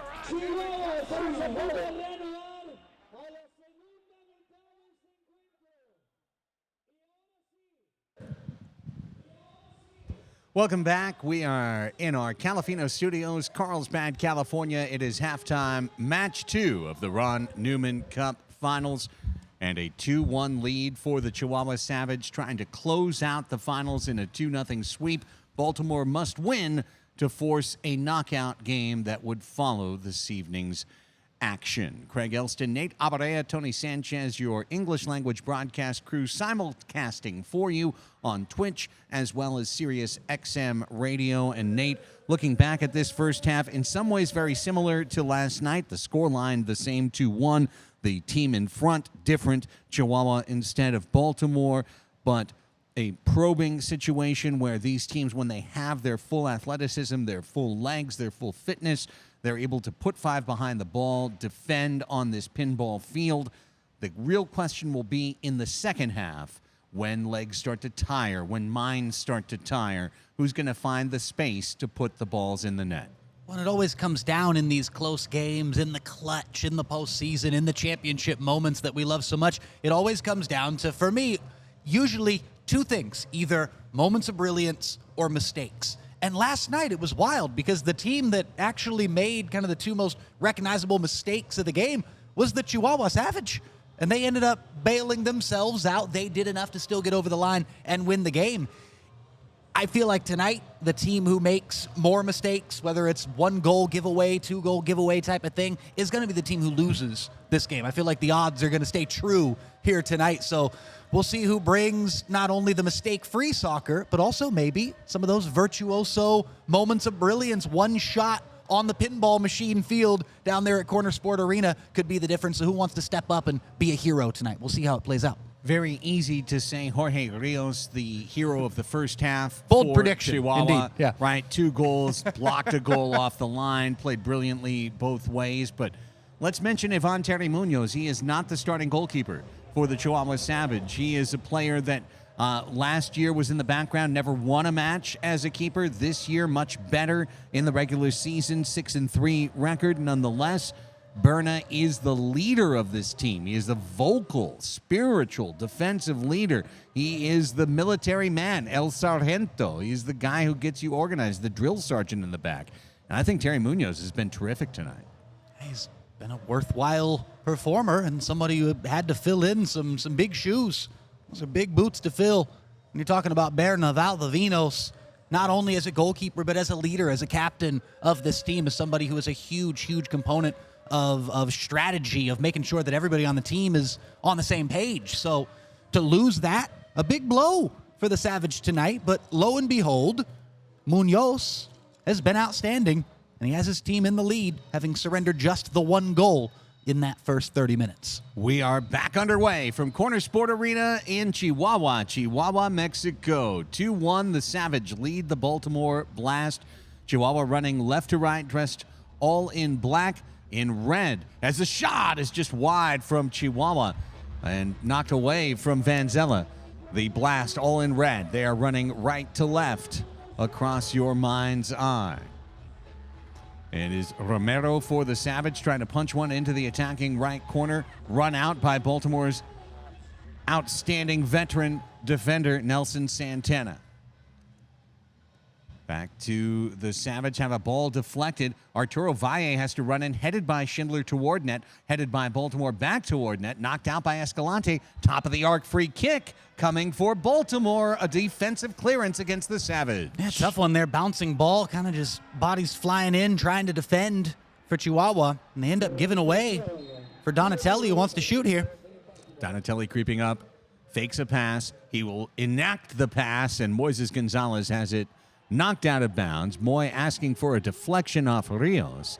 Not getting it. Goalkeeper distribution for Munoz and Chihuahua. First minute elapsing, third quarter. 14:03 left to play. In the third, we've got 4 15-minute quarters for you in match 2 of the Ron Newman Cup Finals. But if we go to match 3, just 15 minutes in the knockout game to decide the champion. That's what Baltimore wants. They need at least 2 more goals tonight in order to make it happen. Savage knocked down a loose ball in their zone. Now Miller is able to just at the last moment knock it away from Baltimore and Jamie Thomas. He draws the foul, does Miller, and he did enough to clear it away anyway. So great defensive display again from Adrian Miller. How many times have we said that this postseason? Thomas, the playoff hero for Baltimore against Milwaukee, scoring the overtime goal in match 1 of the Eastern Conference Finals. His only goal of the playoffs, but it's the biggest goal for Baltimore's entire season so far. Now we have an aerial challenge at midfield and a foul called against Chihuahua's Enrique Cañez. Giving it back to Baltimore. Juan Pereira over to his fellow Brazilian Venzela. William Venzela passes one forward off the wall pass by Baltimore, knocked down by Chihuahua. Savage trying to clear their zone. On second chance, bouncing ball along the bench wall is going to come into the attacking zone. Venzela comes out for a left-footed pass that goes out of bounds. Looks like another top of the arc, and the mistakes with the feet are coming fast and furious right now for both teams. Chihuahua gets a great chance here. We talked all about the importance of mistake-free soccer in the second half. So far, both teams canceling each other out 1-1. Of course, Baltimore was unable to take advantage of theirs. We'll see what Chihuahua can do here. Ponce cuts a pass to left wing. It's Poppert. He tried to send it down into the corner. Nelly Santana took it away for the blast. Baltimore on the counterattack. Stepping out is Mello. Yonatas Mello dispossessed roughly and crudely by Javier Gallegos of Chihuahua. Knocked him down with disdain for humanity. And then along the wall, a foul called against the Blast.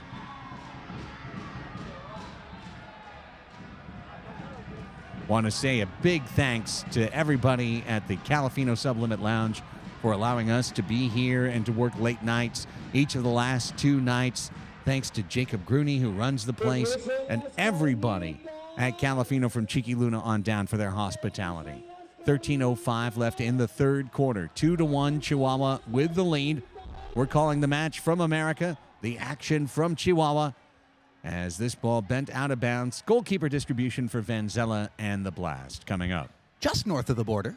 Yeah, under not far. 50, 60 miles or so. I'm used to being about 20, 22 miles, living from the Frontera, from the sister city of Tijuana. And great connections again for the Baltimore Blast. Talk about tying all of this geography talk together.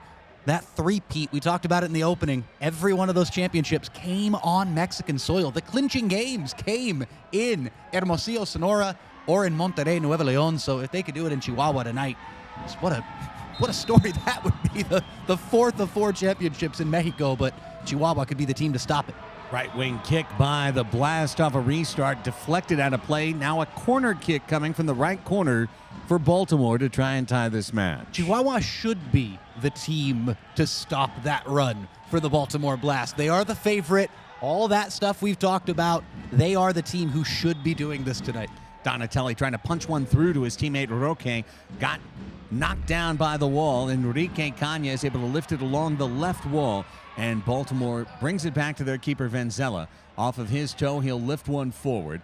Off the head of a Chihuahua player. Bouncing ball, knocked down to Cañez for Chihuahua for a moment. Cañez turns and lifts it, scooping it out of his zone. Brought down by Brian Macias at midfield. The Savage captain sees a pass out, knocked down by Nelson Santana, jumping off the bench for the Blast. 12:18 left to go in the third quarter. 2-1 Chihuahua with the lead. Last night, the Savage won 7-6 in overtime. believe me, there are still plenty of goals left to be scored in this match, even though only 3 have happened so far through 33 minutes. Well, the third quarter was everything last night as far as offense goes. I mean, I feel like 80% of the offense came in that third quarter. It was a 2-1 halftime score in favor of Baltimore last night. and then 5-4 at the end of the third. Correct. For a game that ended up 7-6. Maybe I was a little off with that percentage there. Math, not the strong suit. But there were a lot of goals in the third quarter. That's what I'm trying to say Here's here. a jumping up steal. It's Jonatas Mello. Pardon me, it's Ricardinho Sobriera. Ricardinho stole it, passed it over. Thompson, his shot, knocked out high. Thompson had an angle, but only had a split second to turn his aim on net, Nate, and he shot it high into the crowd. Again, another one of those kind of back lift of the shovel episodes for the Baltimore Blast there, and we saw that from Chihuahua a lot last night, of players just getting way under either a bouncing ball or a rolling soccer ball on the carpet there and just putting the thing over the top. If he could have stayed over the top of that, really exaggerate staying over the top of that shot, could have been trouble. Medina fighting for possession in the corner, battling with Thompson. Thompson comes away with it for a moment. Gallegos stepping in, attacking zone for Chihuahua. 11:22 to go, third quarter, 2-1. Savage with the lead here. A win for Chihuahua clinches the Ron Newman Cup. Baltimore must win to force a third game to follow. And a whistle and a foul called against the Savage. Craig, I just want to give a tip of the cap to Patrick Thompson and to Jose Antonio Medina. That play there moments ago where two players went shoulder to shoulder, both went tumbling to the carpet at full speed, and both crashed a shoulder into the boards there, and both got right back up and almost kind of checked into each other again to say hello and goodbye, to put an end to the sequence. And just great sportsmanship and physicality on display. Now we've got Baltimore angry, as we're going to find out why, watching a replay of a challenge outside the zone. And they're looking for Terry Munoz to be called for a foul, and for contact outside the zone, that could be a blue card against the Savage. It's just going to be a common foul. No blue card against the keeper, just the common foul. Interesting. However, Baltimore gets a great chance here, halfway down the vertical crease line toward the goal wall from left wing. Mello fakes, lifts a pass out, punched down to the right wing, rolled back out. Here's Moy Gonzalez. His shot blocked by Chihuahua. Savage tried to punch one forward, and Vanzella is waiting at the edge of his crease to grab it. Back to Gonzalez, and he's fouled for a defensive free kick for Baltimore.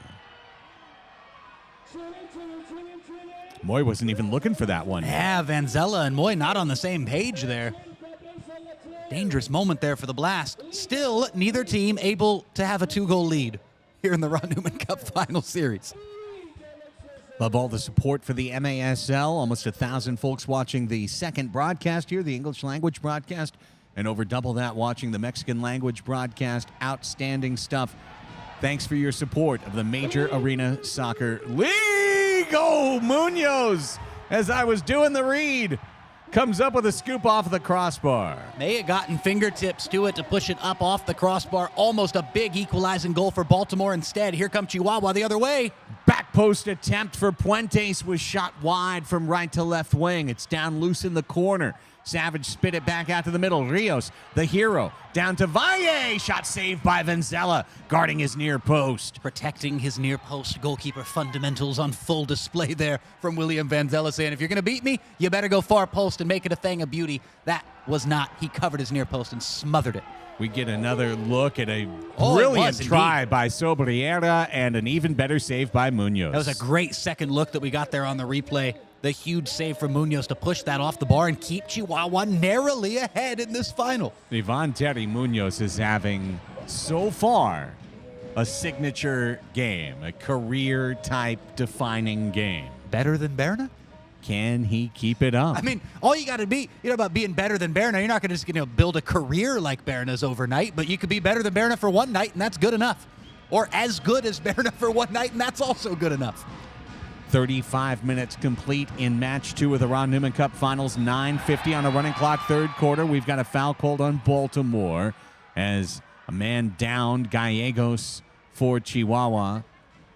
Battle in between the benches and Yoshio Sandoval. A little push down and then a slight kick into the right kidney.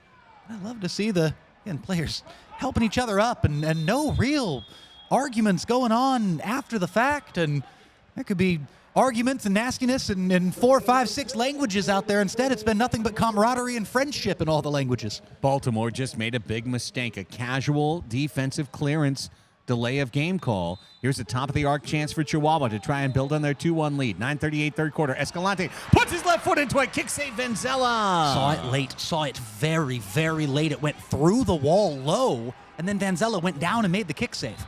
Brilliant work by the Brazilian keeper for Baltimore to keep it 2-1 Chihuahua. The Blast still behind, but Vanzella keeping it from being a 2-goal lead.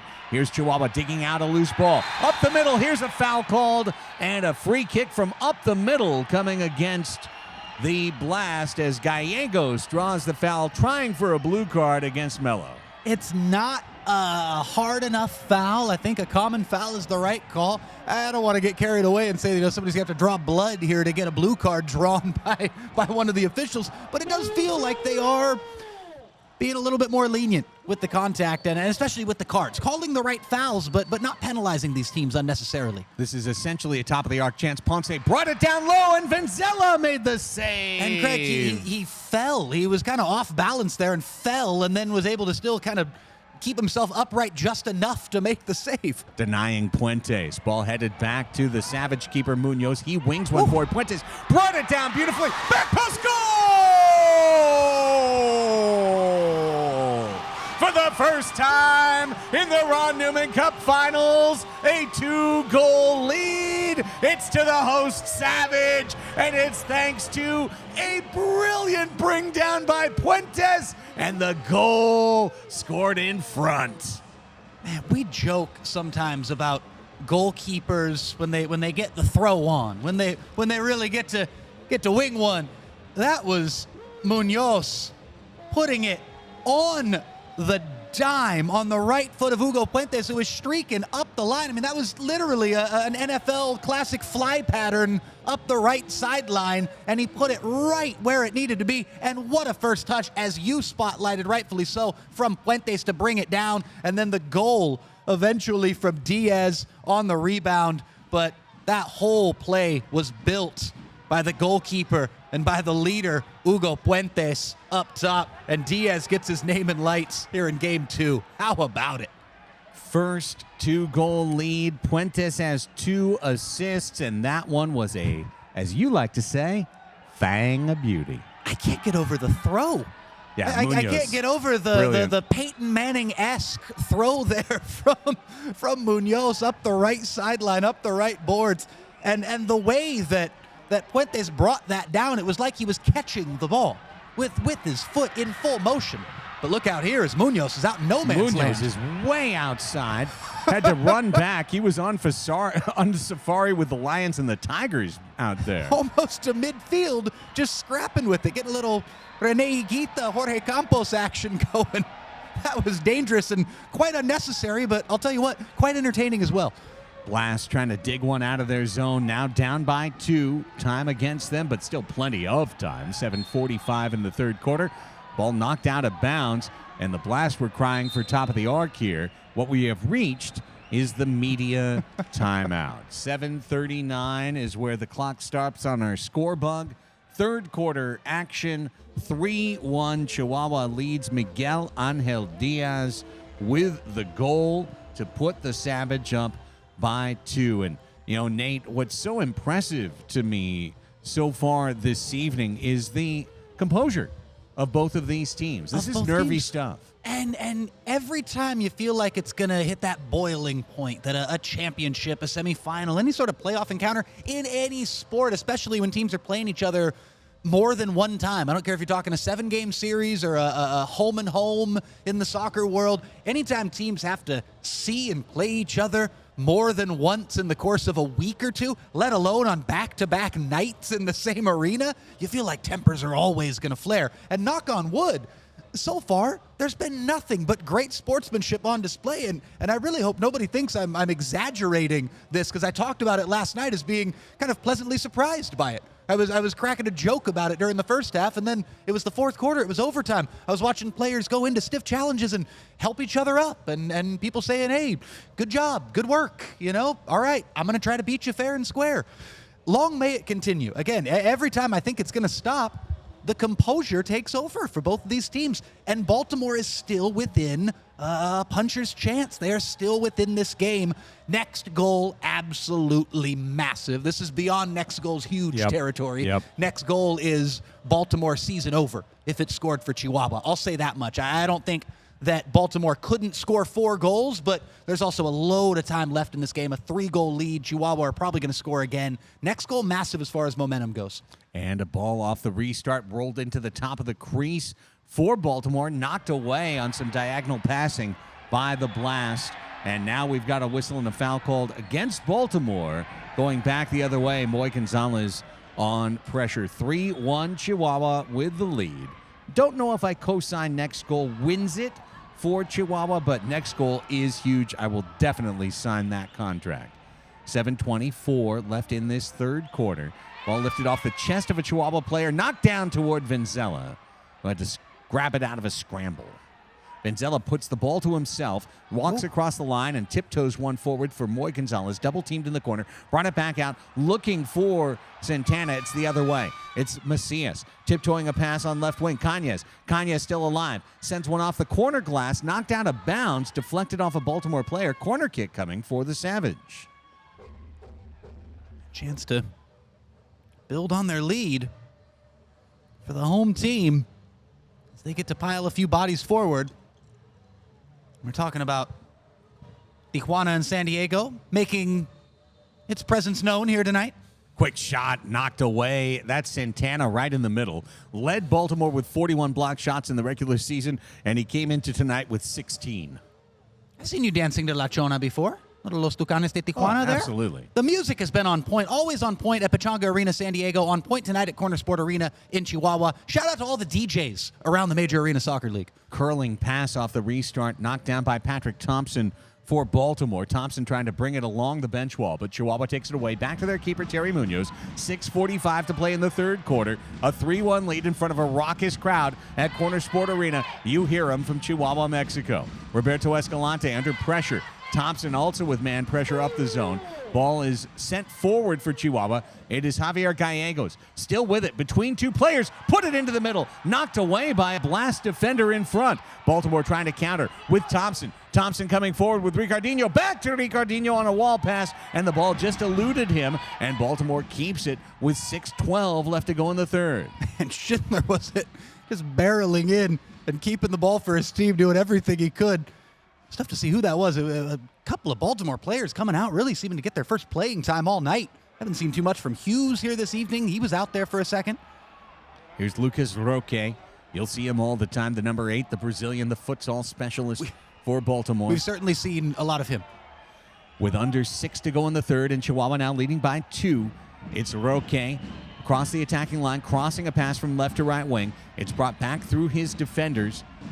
And now it's Jonatas Melo, the midfielder, trying to feed the right wing. Rio stepping in on defensive pressure. Took it away. Nice zigzag move by Chihuahua. Got the ball out, and then Melo stole it. Here comes Melo, right up the middle.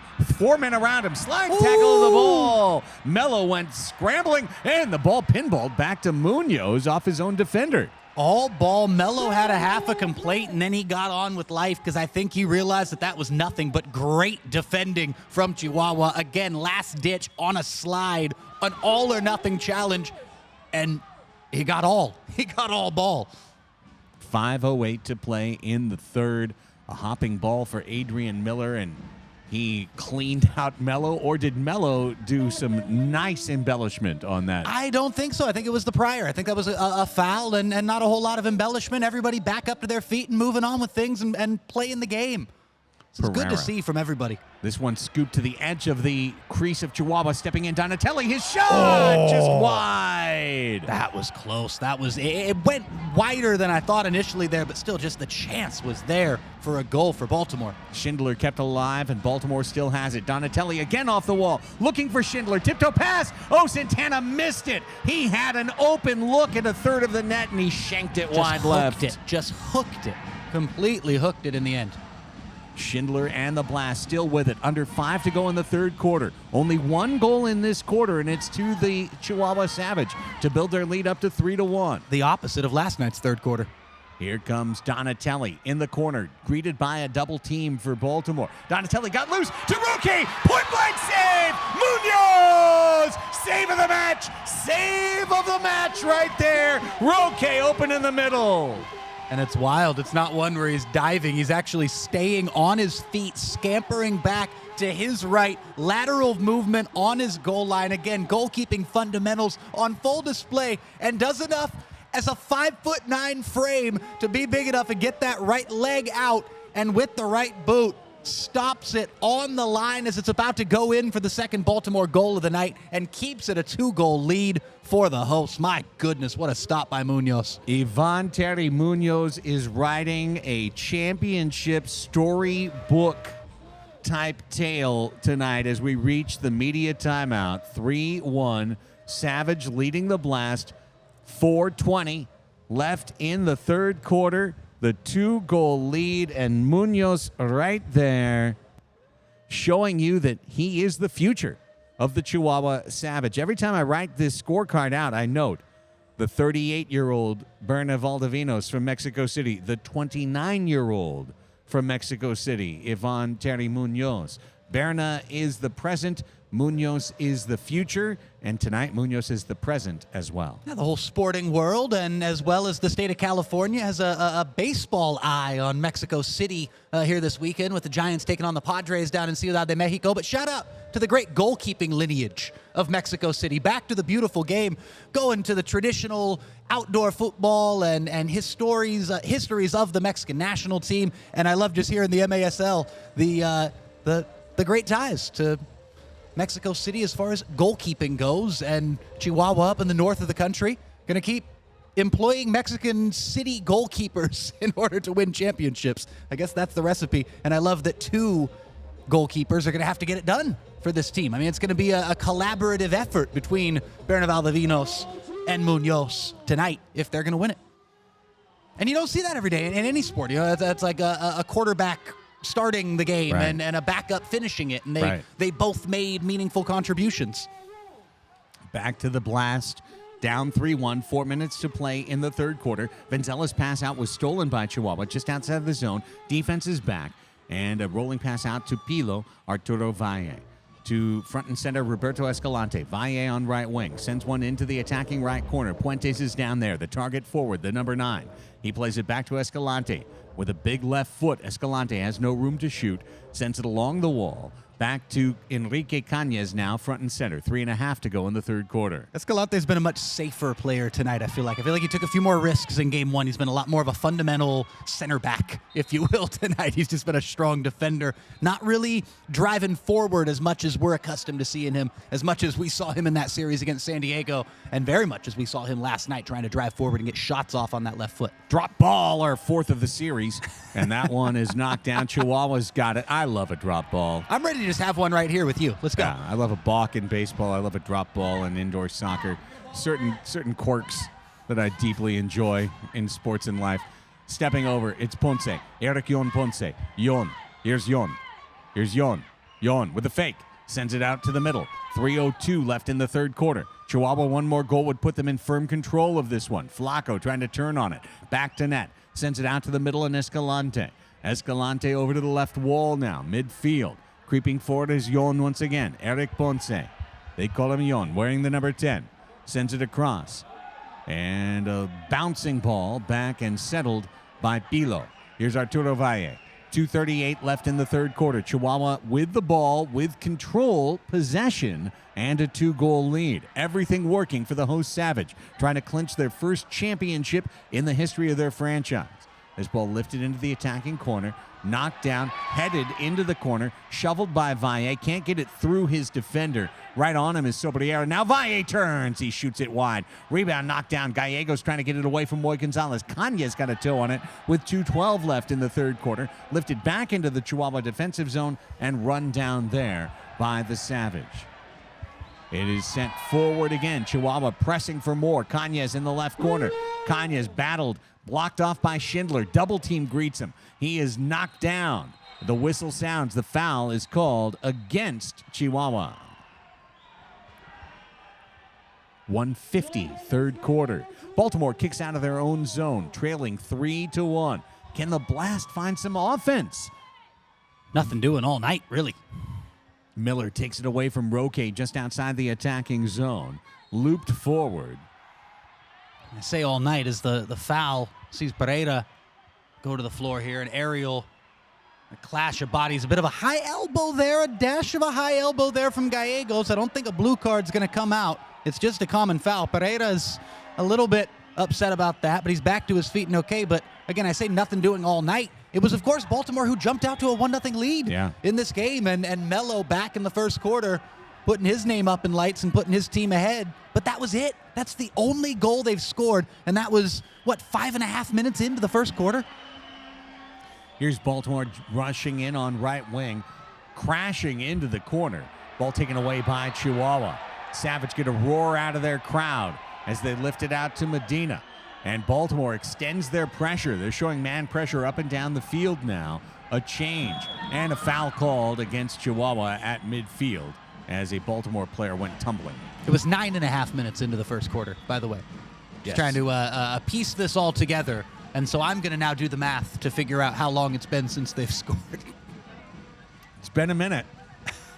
Humboldt State University, baby. 3v2 Chihuahua. Coming up the middle, pass to left wing, shot off the crossbar. Out of play with 1 minute left in the third quarter. Chihuahua almost had a 3-goal lead, and great sportsmanship as Vanzella and the shooter exchange a high five afterwards. Oh, Vanzella got fingertips to that. He Absolutely. did. Oh, that should have been a Chihuahua ball on the restart. Vanzella made a save he's not going to get credit for, but it was a huge impact. Under a minute, Baltimore, and a save, Munoz! Munoz knocked one off the line. Rebound right back into his chest. He falls on it with 41 seconds left. The player of the match, Ivan Terry Munoz, goalkeeper Chihuahua. He denies Yonatas Melo, and then the rebound by Rayleigh. Oh, what a save! I love the little cat and mouse game at the end of it all as a scuffed attempt came through to him. And rather than catching, he kind of chested it down to let a few more seconds tick off and force a Baltimore attacker to come at him before he rolled on top of it. I mean, he's got gamesmanship, he's got skill, he's got big saves. What a performance tonight. The backup stepping into the spotlight, maybe taking finals MVP away from Rios. Third quarter complete. Munoz's domination so complete, Berna Valdivinos is about to re-enlist in between quarters. El Sargento seeking a new first career as the Savage are 15 minutes away from a championship. Craig Elston, Nate Abarea, we are back with you from the Calafino studios in Carlsbad, California. And I've got to say, I was not expecting a 1-0 Chihuahua third quarter. This Savage team is playing with the intent and purpose to bring home this first title. Yeah, last night was when the game really livened up and opened up, was in that third quarter.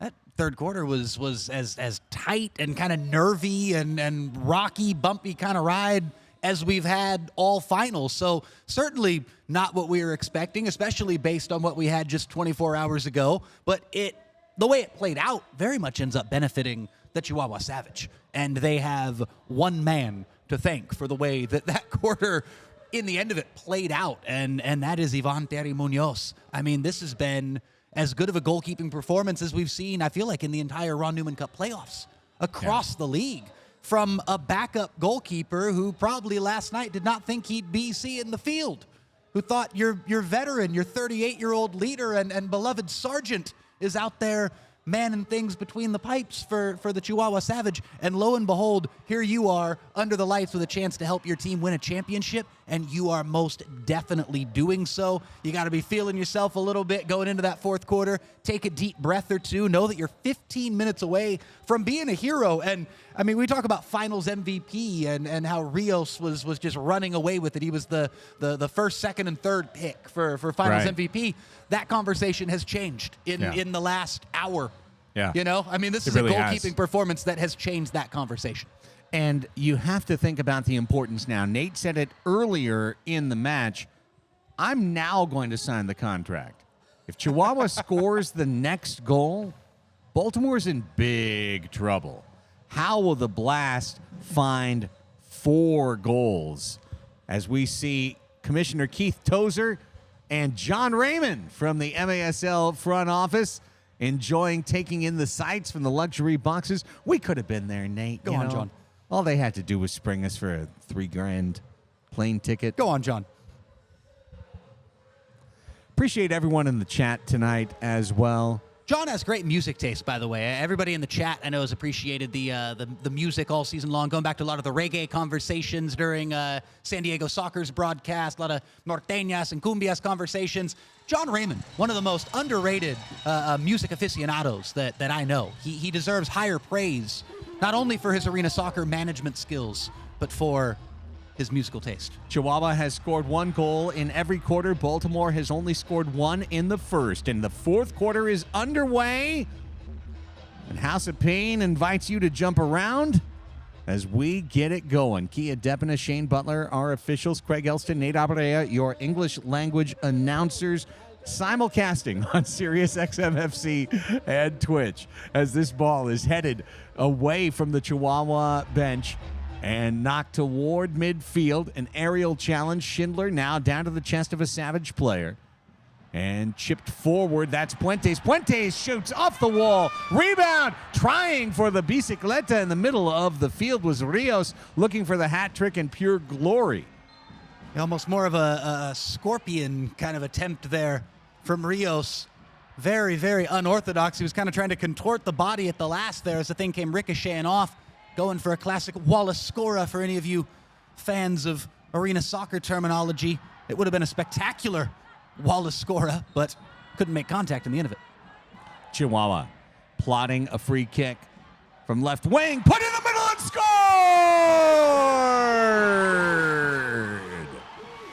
Has Hugo Puentes put the Savage into a Ron Newman Cup position? A back heel beauty for 4-1. Just gets a little nick on it. Comes flashing across goal. Goes in front of his defender and in front of the goalkeeper to get just the tiniest little nick of the right foot onto it. Almost kind of a partial back heel. Almost kind of just went off the bottom of his foot there. Half a soul roll as he's coming away from it to redirect it just enough to put Vanzella off and put it in the back of the net. 4-1 at 46 seconds. Puentes from Escalante. And a kick save, Vanzella, denying Miguel Angel Diaz of a second and what could be a cup clincher right there. Baltimore now, listen, the frog's in the water and the water's getting boiling hot right now. The heat has turned up on the 10-time champion Blast, 3-time MASL champion Blast. They must score the next goal. They simply must score the next goal. Down 4-1. Chihuahua looking for more. Save Vanzella. Rebound. Goal! Chihuahua! Cañez! He may have put the Savage into the cup. The first save from Vanzella. The second bite. Delicioso. Pick your spot. Cañez drives home for 5-1. And we talked all about at halftime. A team not having a 2-goal lead in this entire 2-game series thus far. Well, now, just a few minutes later, after that, now seemingly ancient conversation, the Chihuahua Savage have a 4-goal lead with 13 and a half minutes left in the fourth quarter at Quarter Sport Arena. The folks at Chihuahua are having a party, and you gotta love what you're seeing if you're watching on Twitch, and I hope we're doing it justice, painting the picture for you listening on Sirius. It's been a total collective effort from fan, coach, player, child, adult, everybody getting in the mix for Chihuahua. What a story it was them beating the San Diego Sockers to even get to this point of being in this final. That was not expected by anybody. And yeah, they were favored against this Baltimore team, but to win a 1-goal game last night that was anybody's ball game in sudden death overtime, and to now take it into the position where they are now. You see Mexican flags waving around the arena. This would be a big win, not only for Chihuahua. This would feel like exercising a few demons for the people of Hermosillo and Monterrey, going back to Solis de Sonora and the Monterrey Flash. I mean, yours truly and many of folks from the MASL, we were in the arena in 2018, and I'll never forget leaving that place and the heartbreak that was felt. 9,000 in attendance that night in Monterrey, the last time Baltimore won a championship to complete that three-peat. And the last time, obviously, when they were on Mexican soil winning a championship, 2018, and they are already going sixth attacker, Craig. 13:30 left in the fourth quarter, and the Blast have vacated Venzela from their goal. They have Yonatas Mello wearing a lime green sixth attacker jersey, and the goal to our imaginations left is completely empty. And the Savage now can just take pot shots at the net from across the field. Meanwhile, Baltimore must score. In the corner, Pereira sees the ball squirt to Munoz. Can Munoz throw one in? He doesn't have time. He'll hang on, and now he will wing one all the way down the field, and Mello is there to grab it in the net. And he can use his hands as the sixth attacker. One of my favorite little niches there. No gloves on, but he can still use his hands. Big catch there from the sixth attacker / auxiliary goalkeeper. The Blast have gone to the desperation strategy with almost the entire fourth quarter remaining, and now you truly, truly know the next goal. It's a decider if it comes to Chihuahua. Baltimore must score. They must score quickly, and Mello's shot is blocked out. Looks like that was Escalante in front. Yeah, big defensive contribution there from Escalante. Who else? I mean, he's got that just classic center back kind of feel. It's one of those players. How do you put your head in front of a 70-mile-an-hour shot well, like and also, that? how do you know how to do that and not hurt yourself, have it skim off, and have it know that you're not going to harm your own goalkeeper and deflect it into your own net? It's just professional stuff from Escalante. Roque shanks one over the glass. And the Savage fans boo Lucas Roque. That was just the first little bit. And you know what? Hey, that was after last night of a lot of beautiful sporting applauses from the Chihuahua crowd that I was spotlighting, where, bicycle kick attempts from Baltimore that were actually applauded by the Chihuahua fans. They've come to expect more out of Roque. They were disappointed with that volley attempt from the Baltimore opponent. Ivan Terry Munoz wings it out. The Savage fighting forward. Score! Golazo. What a goal! Golazo. Are you kidding me? Popper pops the lid off this one as the Savage are heading to their first ever Ron Newman Cup Championship. Que golazo, Popper! And Popper, right central, driving forward and almost looking like my old pal Paul Doherty, indoor soccer legend. That was his position. That was his favorite spot to score goals from, blasting to the far post there. And for the Blast, unfortunately, on this occasion, it sees them fall behind by 5, still going sixth attacker, down 6-1 with just over 12 minutes left, likely in their season. And 7-1 as Chihuahua finds one from outside against the empty net. And the Chihuahua Savage are going to be Ron Newman Cup champions in 2023. Was it Popper for 2? No, it was Miguel Angel Diaz. Now left-footed for his brace. My goodness, after not playing in game 1, the youngster definitely the one to pop this one home with his left foot from just outside the attacking line. And it's now a 6-goal advantage, 7th heaven for the Chihuahua Savage. Baltimore know that they have likely reached the end of the line. What a valiant effort they put forth in game 1, but game 2, Chihuahua looking like they are running away with this thing, Craig. And now in concession form, William Venzela has come back in goal for Baltimore, even though he is playing forward as if he is a sixth attacker. It is a 6-goal lead, and Chihuahua is counting the minutes before they get to lift the Ron Newman Cup. Here's a chance from right wing for Chihuahua. Just wide of Venzela. Rebound. Goal!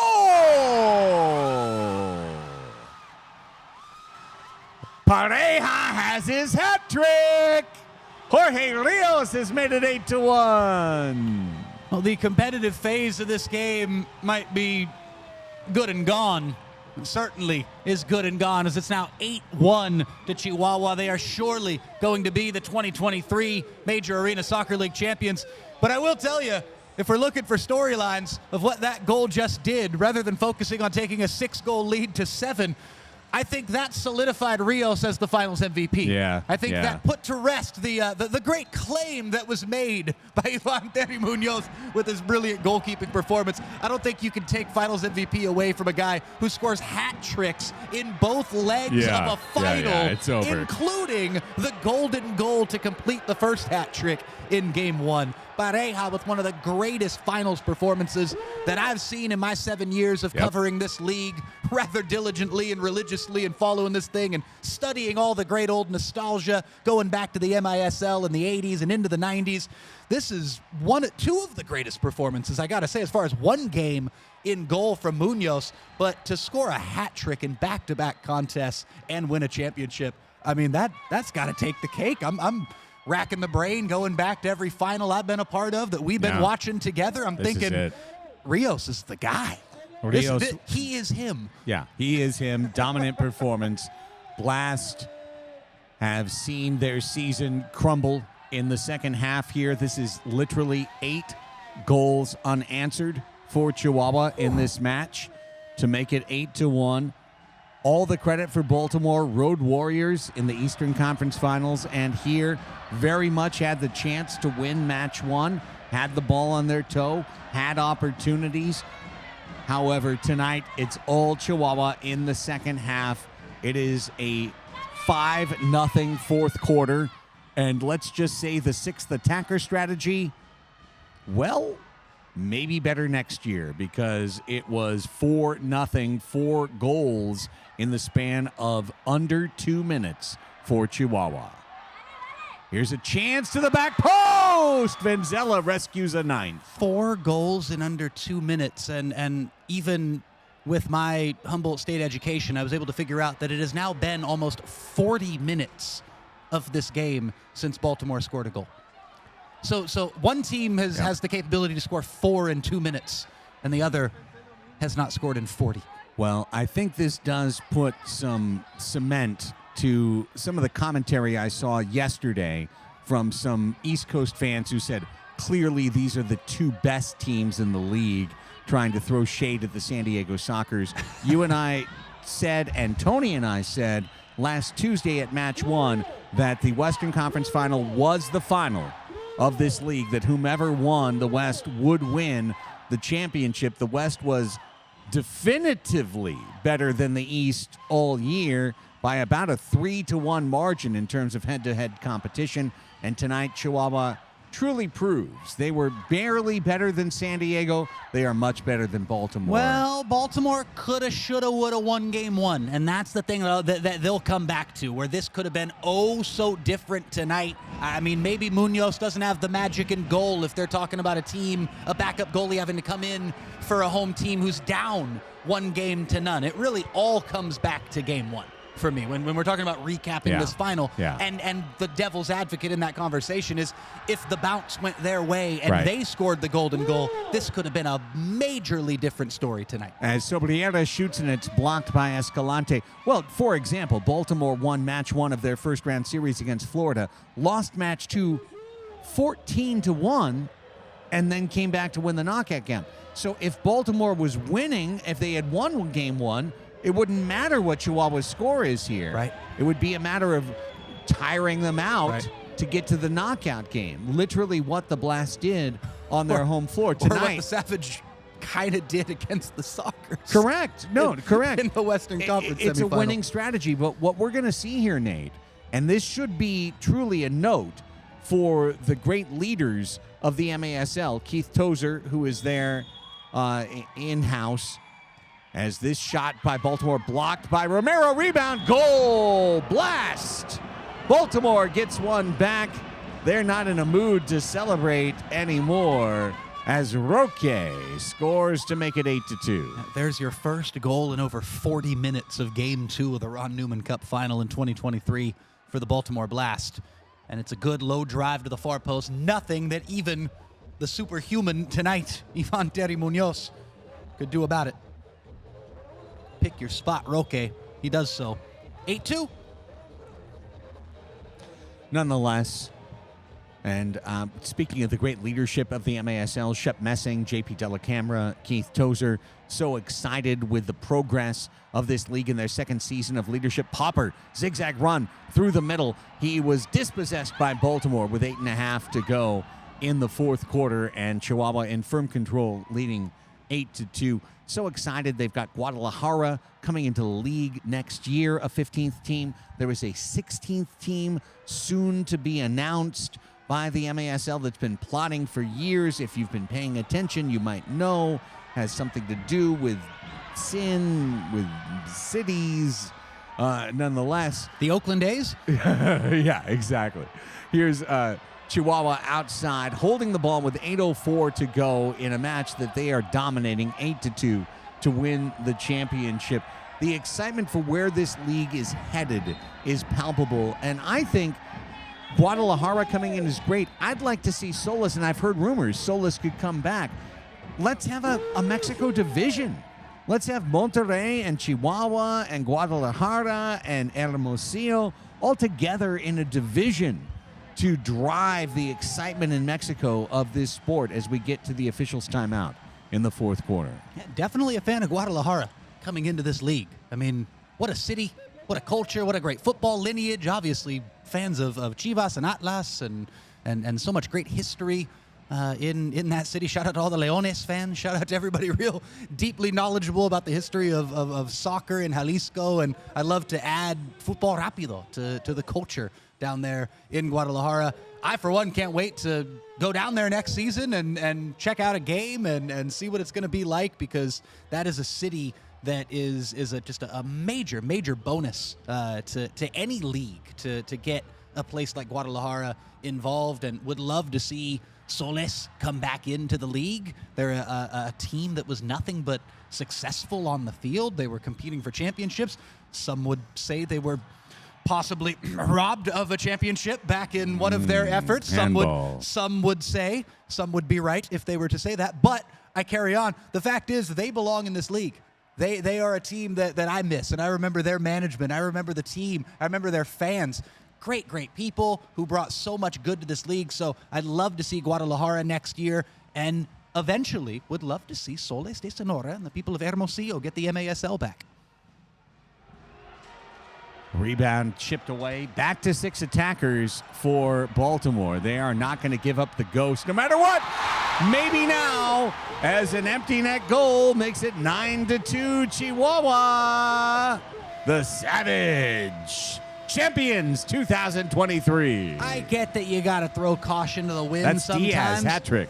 But, Craig, for me, it's talking about getting a goal back where you had Vanzella playing and you'd actually thrown away 2 goals going 6th attacker just a couple of minutes ago.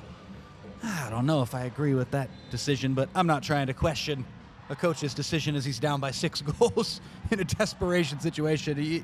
You do what you got to do, but it is crazy how this has played out, where they've given up goals just in bunches here as they've gone to 6th attacker, and even as they went back, they were still, the momentum was so much with Chihuahua a few minutes ago, and then they actually got a goal back at even strength. I mean, out in the outfield. So I, again, don't want to be overly critical of a team in desperation. Oh, what a goal, Baltimore! Absolute golazo. Tony Donatelli doesn't want you to talk to him about it, but he just made as aesthetically pleasing a goal as you could imagine. And look at the crowd in Chihuahua. This is the stuff I love. This is the stuff I live for. Little moments like this after a thunderbolt, an absolute blast from Baltimore all the way to the back of the net in Chihuahua. Multiple fans in Chihuahua Savage jerseys around the field, closest in the seats closest to the playing surface, getting up and standing and applauding for that goal from Donatelli. I mean, that's brilliant. Not quite Ronaldinho getting an applause in the Bernabeu, but I'll always remember Donatelli getting a standing O in Chihuahua. The Chihuahua Savage with a 6-goal lead, 6:49 to play. The Baltimore Blast, one of the proudest franchises in the history of indoor soccer, 10 championships. They won't get their 11th this year, nonetheless. 3-time champions, still the most championships in the history of the Major Arena Soccer League. Roque's shot, save Munoz. Rebound skipped off the toe by Chihuahua. Big save. 6:40 left in the match. Savage up 6, looking to close things out. Goalkeeper Mello back in. Here's Cañez. He shoots it high.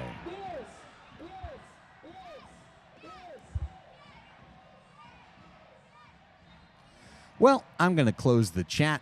Everyone's drunk, and they've decided to start to be abusive. And we're going to just close that bad boy out and move along. And all you haters, and I'll just say Merry Christmas to all the haters out there. Chipped along the corner. Savage bleeding this match out. Macias unable to clear his zone. With under 6 to play in the fourth quarter, it's Ricardinho. His shot. Goal! Hello. 9-4. Hello. Ricardinho makes it a 5-goal game. If they can get a goal a minute, they're right back in it. Well, I say the name Ronaldinho, and on cue, a few seconds later, there he is. Ricardinho. Hopping in with a goal of his own. Baltimore has 3 of the last 4 to make it 9-4 Chihuahua after it was 8-1 Savage in the fourth. Ricardinho wearing the number 70? Yes.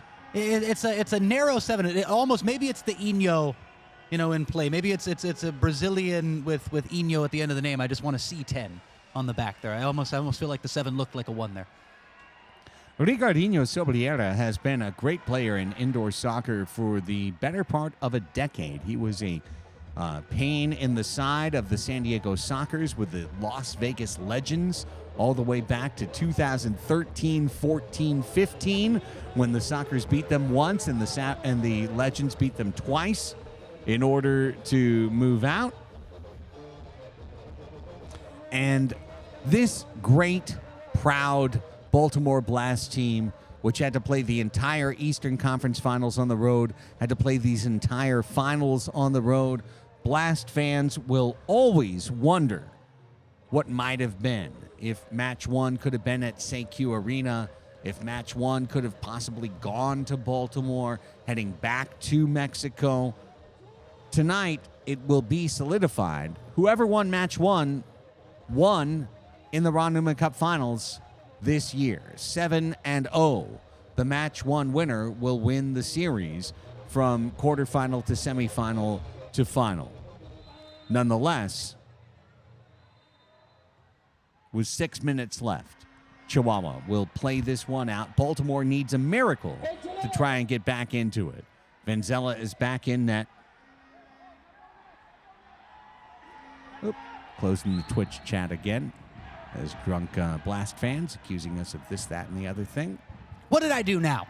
No, it's me. It's you? Me. Okay. And the right. funny thing is, well, I'm fine then. Cool. Yeah, for like 25 minutes, they did nothing but Craig drinking games, shot wide.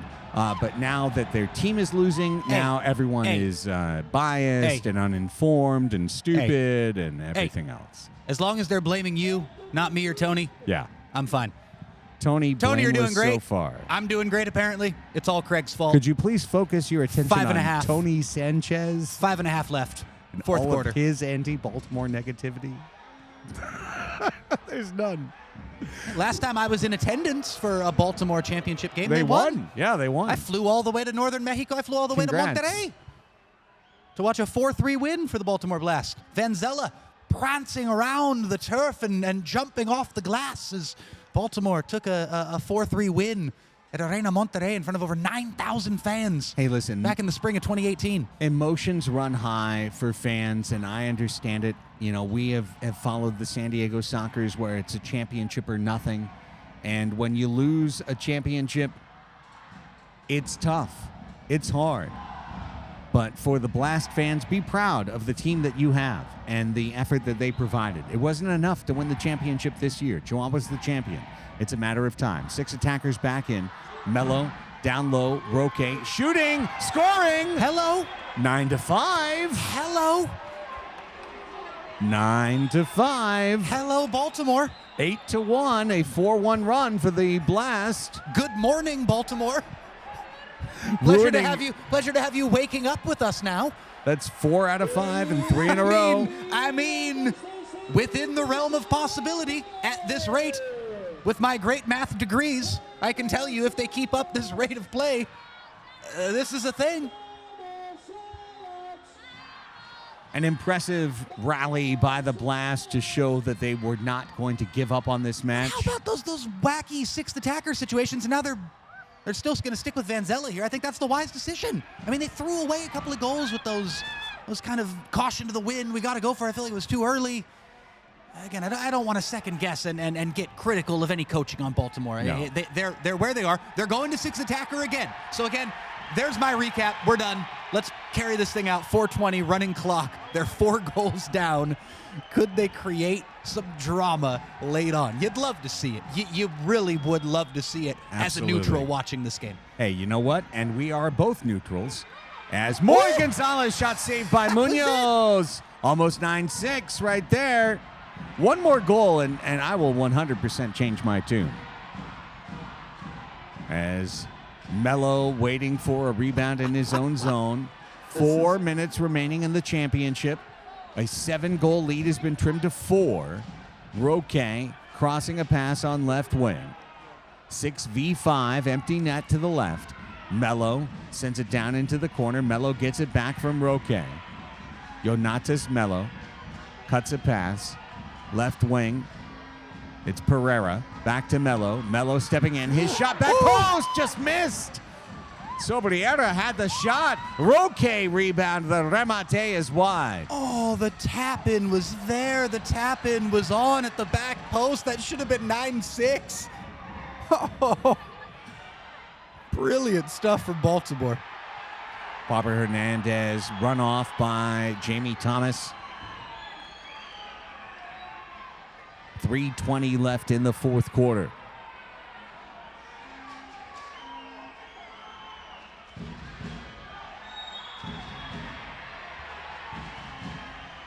Here's Mello. 3:18 left. Woo. Through the legs of a man. Ricardinho in the corner. Put it in front looking for Moy. Knocked away. Well blocked by Escalante for Chihuahua. Out to Roque. His shot blocked again. Out of bounds with 3:14 to play. Ooh, and out of bounds to Chihuahua as well, so they're going to get a chance to kind of clear their lines here, change lines as far as personnel goes, and actually get a chance to dump this thing the other way and relieve some pressure as that had numerous opportunities, that last little sequence for Baltimore to get a 6th goal. Would have put at least an element of nervousness. It's just, it feels like too little too late, but No, again, it is. again, tip of the cap to the Baltimore Blast players for not quitting. But again, I can't help but think if they wouldn't have just kind of thrown away those couple of goals earlier in this fourth quarter with the empty netters, this could be a 5-7 situation right now, where one more goal could create the ultimate kind of nervous energy around Corner Sport Arena. Instead, it's still a big mountain to climb. You know, if they were to I create any agree drama with you, here Nate. late on. Yeah, just a little bit of analytical moments here in the run of play, but I agree. I think going to 6 attackers that early in the fourth quarter was a mistake simply because of the size of the field. The fact that you can change. Here comes the run forward by Romero, knocked away by Baltimore. Now we're counting down to 2 minutes remaining in the final. 2 minutes until Chihuahua, for the first time ever, champion, the second Mexican team champion in MASL history. Monterrey did it in 2015. In 2023, it'll be the Chihuahua Savage. Chihuahua knocks it down. Cañez looking for a signature moment. Blocked by Mello, the 6 attacker. Good block, chasing back by Mello to get in front of that thing as he dribbles all the way back to the other half to get his team in attack, trailing by 4. Looks 90 seconds. Certainly going to be too little too late for Baltimore. Cañez with an opportunity for that cherry on top. It's Puentes against the 6 attacker to Cañez. He scores!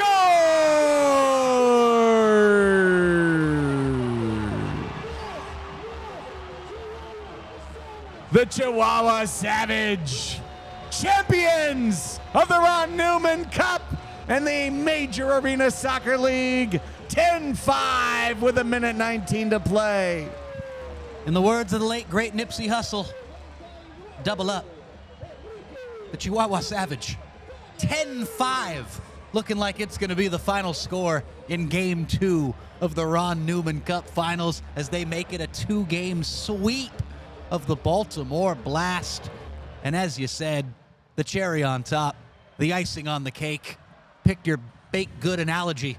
Either way, it's a good time to be a fan of the Chihuahua Savage. And, man, what a performance here in Game 2, especially in the second half. Especially in this second half. A fair result for this league, for Chihuahua to be the champion. San Diego, 5 games better than any team in the league. The only team that approached them, the Chihuahua Savage. Chihuahua defeated San Diego in a 3-game series. They had home field against Baltimore, a team that, let's be honest, great veteran talent. They went 13-11 this year, 13-8-3. That's not a championship pedigree. They had a great playoff run. Chihuahua the better team, Chihuahua the champion. It's appropriate, it's proper, and the MASL will have a proper champion this year.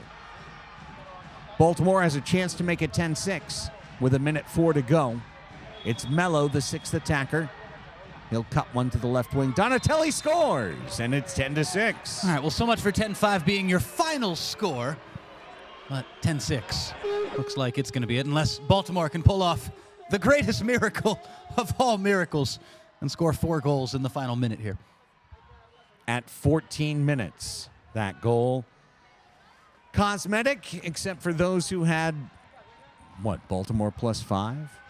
In which case, I don't know, Betfred in Maryland, maybe that's a teaser that's available nonetheless. In the basements of Baltimore. It's a little callback to 2018. You had to be there. I was thinking there was a Wire callback or something. Omar will play no role in this broadcast. Omar not calling. He deserves his own show. 48 seconds remain in the championship and in the MASL season for 2022-23. Battle for a loose ball in the corner. Spits out to Munoz, who will win both games of the final in net for the Chihuahua Savage. Will win 1 game in net for the Chihuahua Savage. Well, he was the winner in overtime last night, too. Technically, that's right. So he gets the win. Yeah. He's 2-0. It's like the pitcher of record. He came in and stole the win in Game 1. Standing and cheering the crowd at Corner Sport Arena in Chihuahua. The time is ticking off. Baltimore is ready to concede.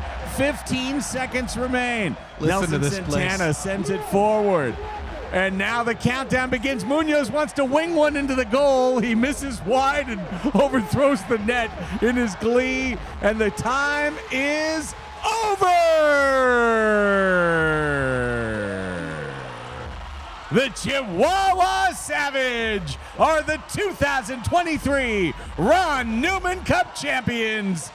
The world champions of indoor in Mexico. Chihuahua, campeones del mundo. And finally, the Baltimore run of winning MASL finals on Mexican soil comes to an end. And it's the Chihuahua Savage who prevents that streak from continuing. That three-peat for the Baltimore Blast back in 2016, 17, and 18 that saw them crowned MASL champions in Hermosillo, Sonora, and in Monterrey, Nuevo León. But tonight and last night, the collective 2-game series in Chihuahua, it's the Savage who say, you're on our ground tonight, and we are going to be crowned champions of the Major Arena Soccer League. They hold the home court. They hold down their home field advantage. They take advantage of having 2 home games in this final. I know that was a bit of a tough break for the Baltimore Blast. I know there's a lot of people who will think about some woulda, coulda, shouldas in that regard as far as the scheduling of this final went, but take nothing away from the Chihuahua Savage, because when presented with the challenge of holding it down on their home floor at Corner Sport Arena in Chihuahua, they did just that. The golden goal victory last night and the runaway blowout 10-6 win tonight for the championship. Hat tricks for Jorge Rios and Miguel Angel Diaz. Ivan Terry Munoz stops 11 of 17 to go to 2-0. And Nate, I just want to mention for the chuckles, it was 1-1 after 1. It was 2-1 after 2. It was 3-1 after 3. And the fourth quarter was 7-5 Chihuahua for a final score of 10-6. Let me do this quick math for you here.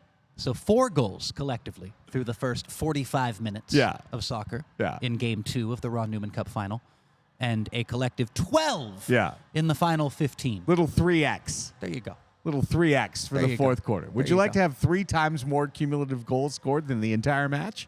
Please enjoy. The Chihuahua Savage deserve all the credit in the world. They hung in the wake of the San Diego Sockers all year long. They did what they had to do, winning match 1 of the conference finals to put San Diego's backs against the wall.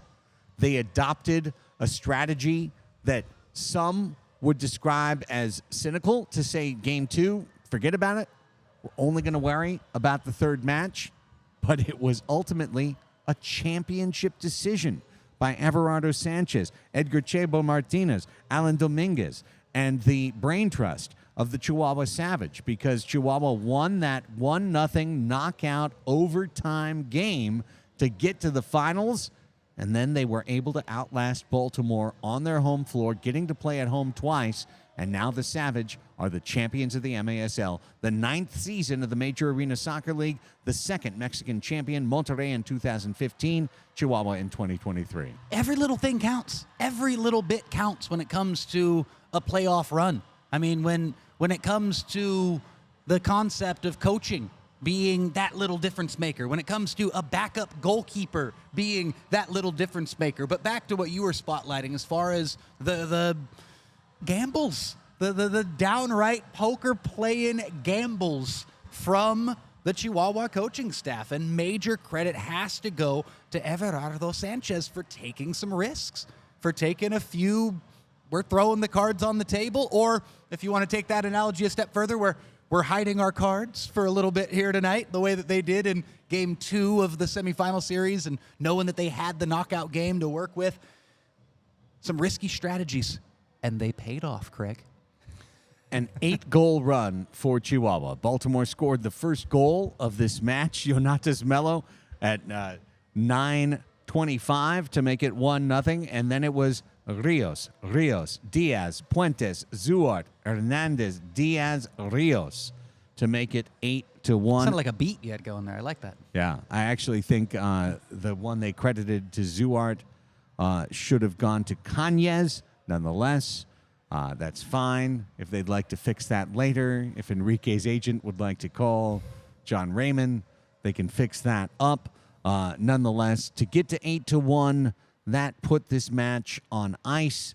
Baltimore gets literally 5 goals in concession late in the match to allow the final score to get to 10-6. But nothing should be taken away from the Chihuahua Savage, a team that has now proven that they can bring the championship medal to the MASL, that their home floor advantage is a championship advantage. It's one that can take down the Sockers, the Blast, a 16-time champion, a 10-time champion. They fall when Chihuahua brings it on their home floor, and now it's up to the rest of the league to adjust and figure out how they can take down Chihuahua. And what a lovely permutation for the Major Arena Soccer League. Yeah, and I want to credit a few people actually in the Twitch chat that I had a chance to catch a few eyes on there during the third and fourth quarters, especially in that fourth quarter as Chihuahua were clearly running away with the contest, of folks who were talking about this Chihuahua team not only winning tonight, but being potentially a force to be reckoned with for the next 2 or 3 years. There were a few people I saw talking about that going, hey, it's not even getting ahead of ourselves. It's the next storyline. Right. You win one, what's the first question anybody's going to ask? Can you go back to back? This Chihuahua team, I mean, again, not trying to jump way too ahead. They just won their first championship. Let's let them enjoy the moment. But from a league standpoint, the way you're kind of coming at it, from an overall objective, neutral MASL fan standpoint, this is very much a team who I feel, I'll say it right now, could be very much back in this position again next year. Absolutely. Why not? Why not? It's the Sockers and the Savage, the two best teams in the league. Each of the last 2 years, it went to a knockout game. San Diego took it once, Chihuahua took it once, and those teams went on to win the title each time. And unless there is realignment, reconfiguration, a Mexican division, an all league table like we had in 2022, short of that, it's going to be San Diego against Mexico, whether it's Monterrey or Chihuahua or Guadalajara, for the conference title year after year after year. You can just feel it building. That's the dynamic of this league. And to see Chihuahua able to put this together, to see what they've been able to do over 2 seasons, absolutely brilliant work. And all the credit in the world needs to go to Everardo Sanchez, to Edgar Chabo Martinez, to Alan Dominguez. I want to say also to Luis Jaime Borrego, who set the tone, created the culture for this club before leaving as head coach mid-season. And think about that. They lost their head coach. They lost El Profe at mid-season. And nonetheless, the Savage were able to come up with a championship tenor. They get those Ron Newman Cup beautiful hats that we were able to wear last year, Nate. It's exciting to see as the interviews are starting. That is a dear friend right now, Edgar Chabo Martinez. He is a San Diegan. He is a Tijuanense. He was a member of our coaching staff. He was a member of our training staff in San Diego. To say that he had part of the strategy to help knock down the Sockers in the semifinals would be accurate and appropriate. Understatement, potentially. Yeah, absolutely. And all the credit in the world to Chabo, who is now a champion with Chihuahua. Yeah, absolutely. I mean, again, I go back to what I was saying a couple of minutes ago of every little thing being important when it comes to coaching. Not just Everardo Sanchez, but assistant coaches going into different things in practice, different strategies, different little intricacies. Every bounce has got to go your way. They had some luck on their side. They created their own luck, though, as well, and they were worthy champions. They are worthy champions here in 2023, and again, every last little bit of coaching helps. Want to say a big credit to Carlos, Jimmy, the entire Chihuahua Savage announcing crew. I think those guys did a brilliant job all season long, and we're about ready to wrap things up here on the English language feed. If you'd like to see the cup lift, if you'd like to see the announcement of the finals MVP, if you'd like to see Keith Tozer's words, we invite you to switch over to the big one, to MASL_soccer on twitch.tv, where you can catch all of that. We're going to wrap things up here on the English language side as this match is done. Chihuahua defeats Baltimore 10-6. The Savage, for the first time, are MASL champions. There have been 9 years of the MASL, and now 2 Mexican champions. Baltimore has 3, San Diego has 2, Milwaukee has 1, Monterrey has 1. There was no champion 1 year, and Chihuahua now the 2023 MASL Ron Newman Cup champions. So appropriate.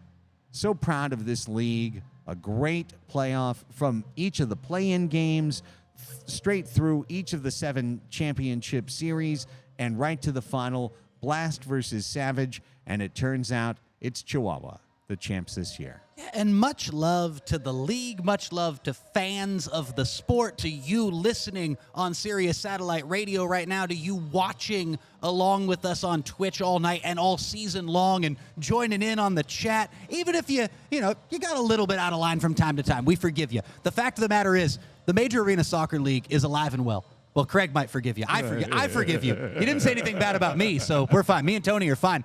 But as far as the shape of the Major Arena Soccer League and just the storyline that is the sport itself growing and embracing its quirks and bits of weirdness while also intertwining with the traditional outdoor game of 11v11 football. And I've talked about that for years with my love of this game and how so many people, don't want to get caught up in necessarily separating the two things, of being a part of the grander ecosystem of the beautiful game and really diving into cultural geography, my favorite thing in college, my favorite thing in high school, hell, my favorite thing right now. And you're talking about a team. We were breaking down Mexican geography last night and going from Hermosillo up a little bit northeast to Chihuahua, talking about people making the drive down from El Paso and Ciudad Juarez down to Chihuahua tonight to be a part of this thing. This encapsulated the whole state of Chihuahua and had people up in El Paso paying attention.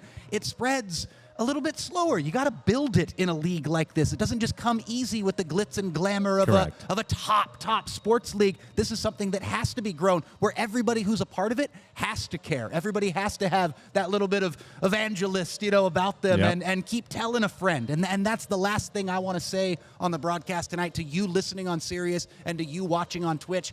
Tell a friend about this league. Tell a friend about your local team. Tell a friend about how you watched a team from northern Mexico defeat a team from the eastern seaboard for a championship in the spring of 2023. I mean, it's romantic stuff. It's brilliant stuff. It's an honor to be a part of it. It's always a pleasure and privilege to be calling these games with you, Craig, whether it's the league, whether it's the Soccers, and long may it continue. Can't wait for 23-24 and the next season. But the final thing I want to say right now is congratulations, felicidades, to the Chihuahua Savage, worthy champions in the Major Arena Soccer League for 2023. Siempre. And thanks, as always, JP Delacamera, Keith Tozer, Shep Messing, the leaders of the MASL. It was our pleasure and privilege to be the English language commentators. We were hoping to be doing it live in San Diego for the Soccers. Nonetheless, here we are, and it is our pleasure to have another championship call for this league. Nate and I and Tony, we all intend to be back with you for the 2023-24 season here in San Diego as the home announcers for the Soccers and for this league, as is permitted. But now we're going to wrap things up. Again, if you want to continue to follow the post-match coverage, head on over to MASL_soccer on Twitch. On SiriusXM, we thank you for your time and for your patronage. For our producer-engineer, Tony Sanchez, for Nate Abarea, I'm Craig Elston, reminding you of the final score tonight. In match 2, it was a 2-match sweep. The host Savage defeat the Baltimore Blast 10-6. Chihuahua Savage, the Ron Newman Cup champions for 2023. And now, so long from Corner Sport Arena. Have a great summer. We'll talk to you in the winter.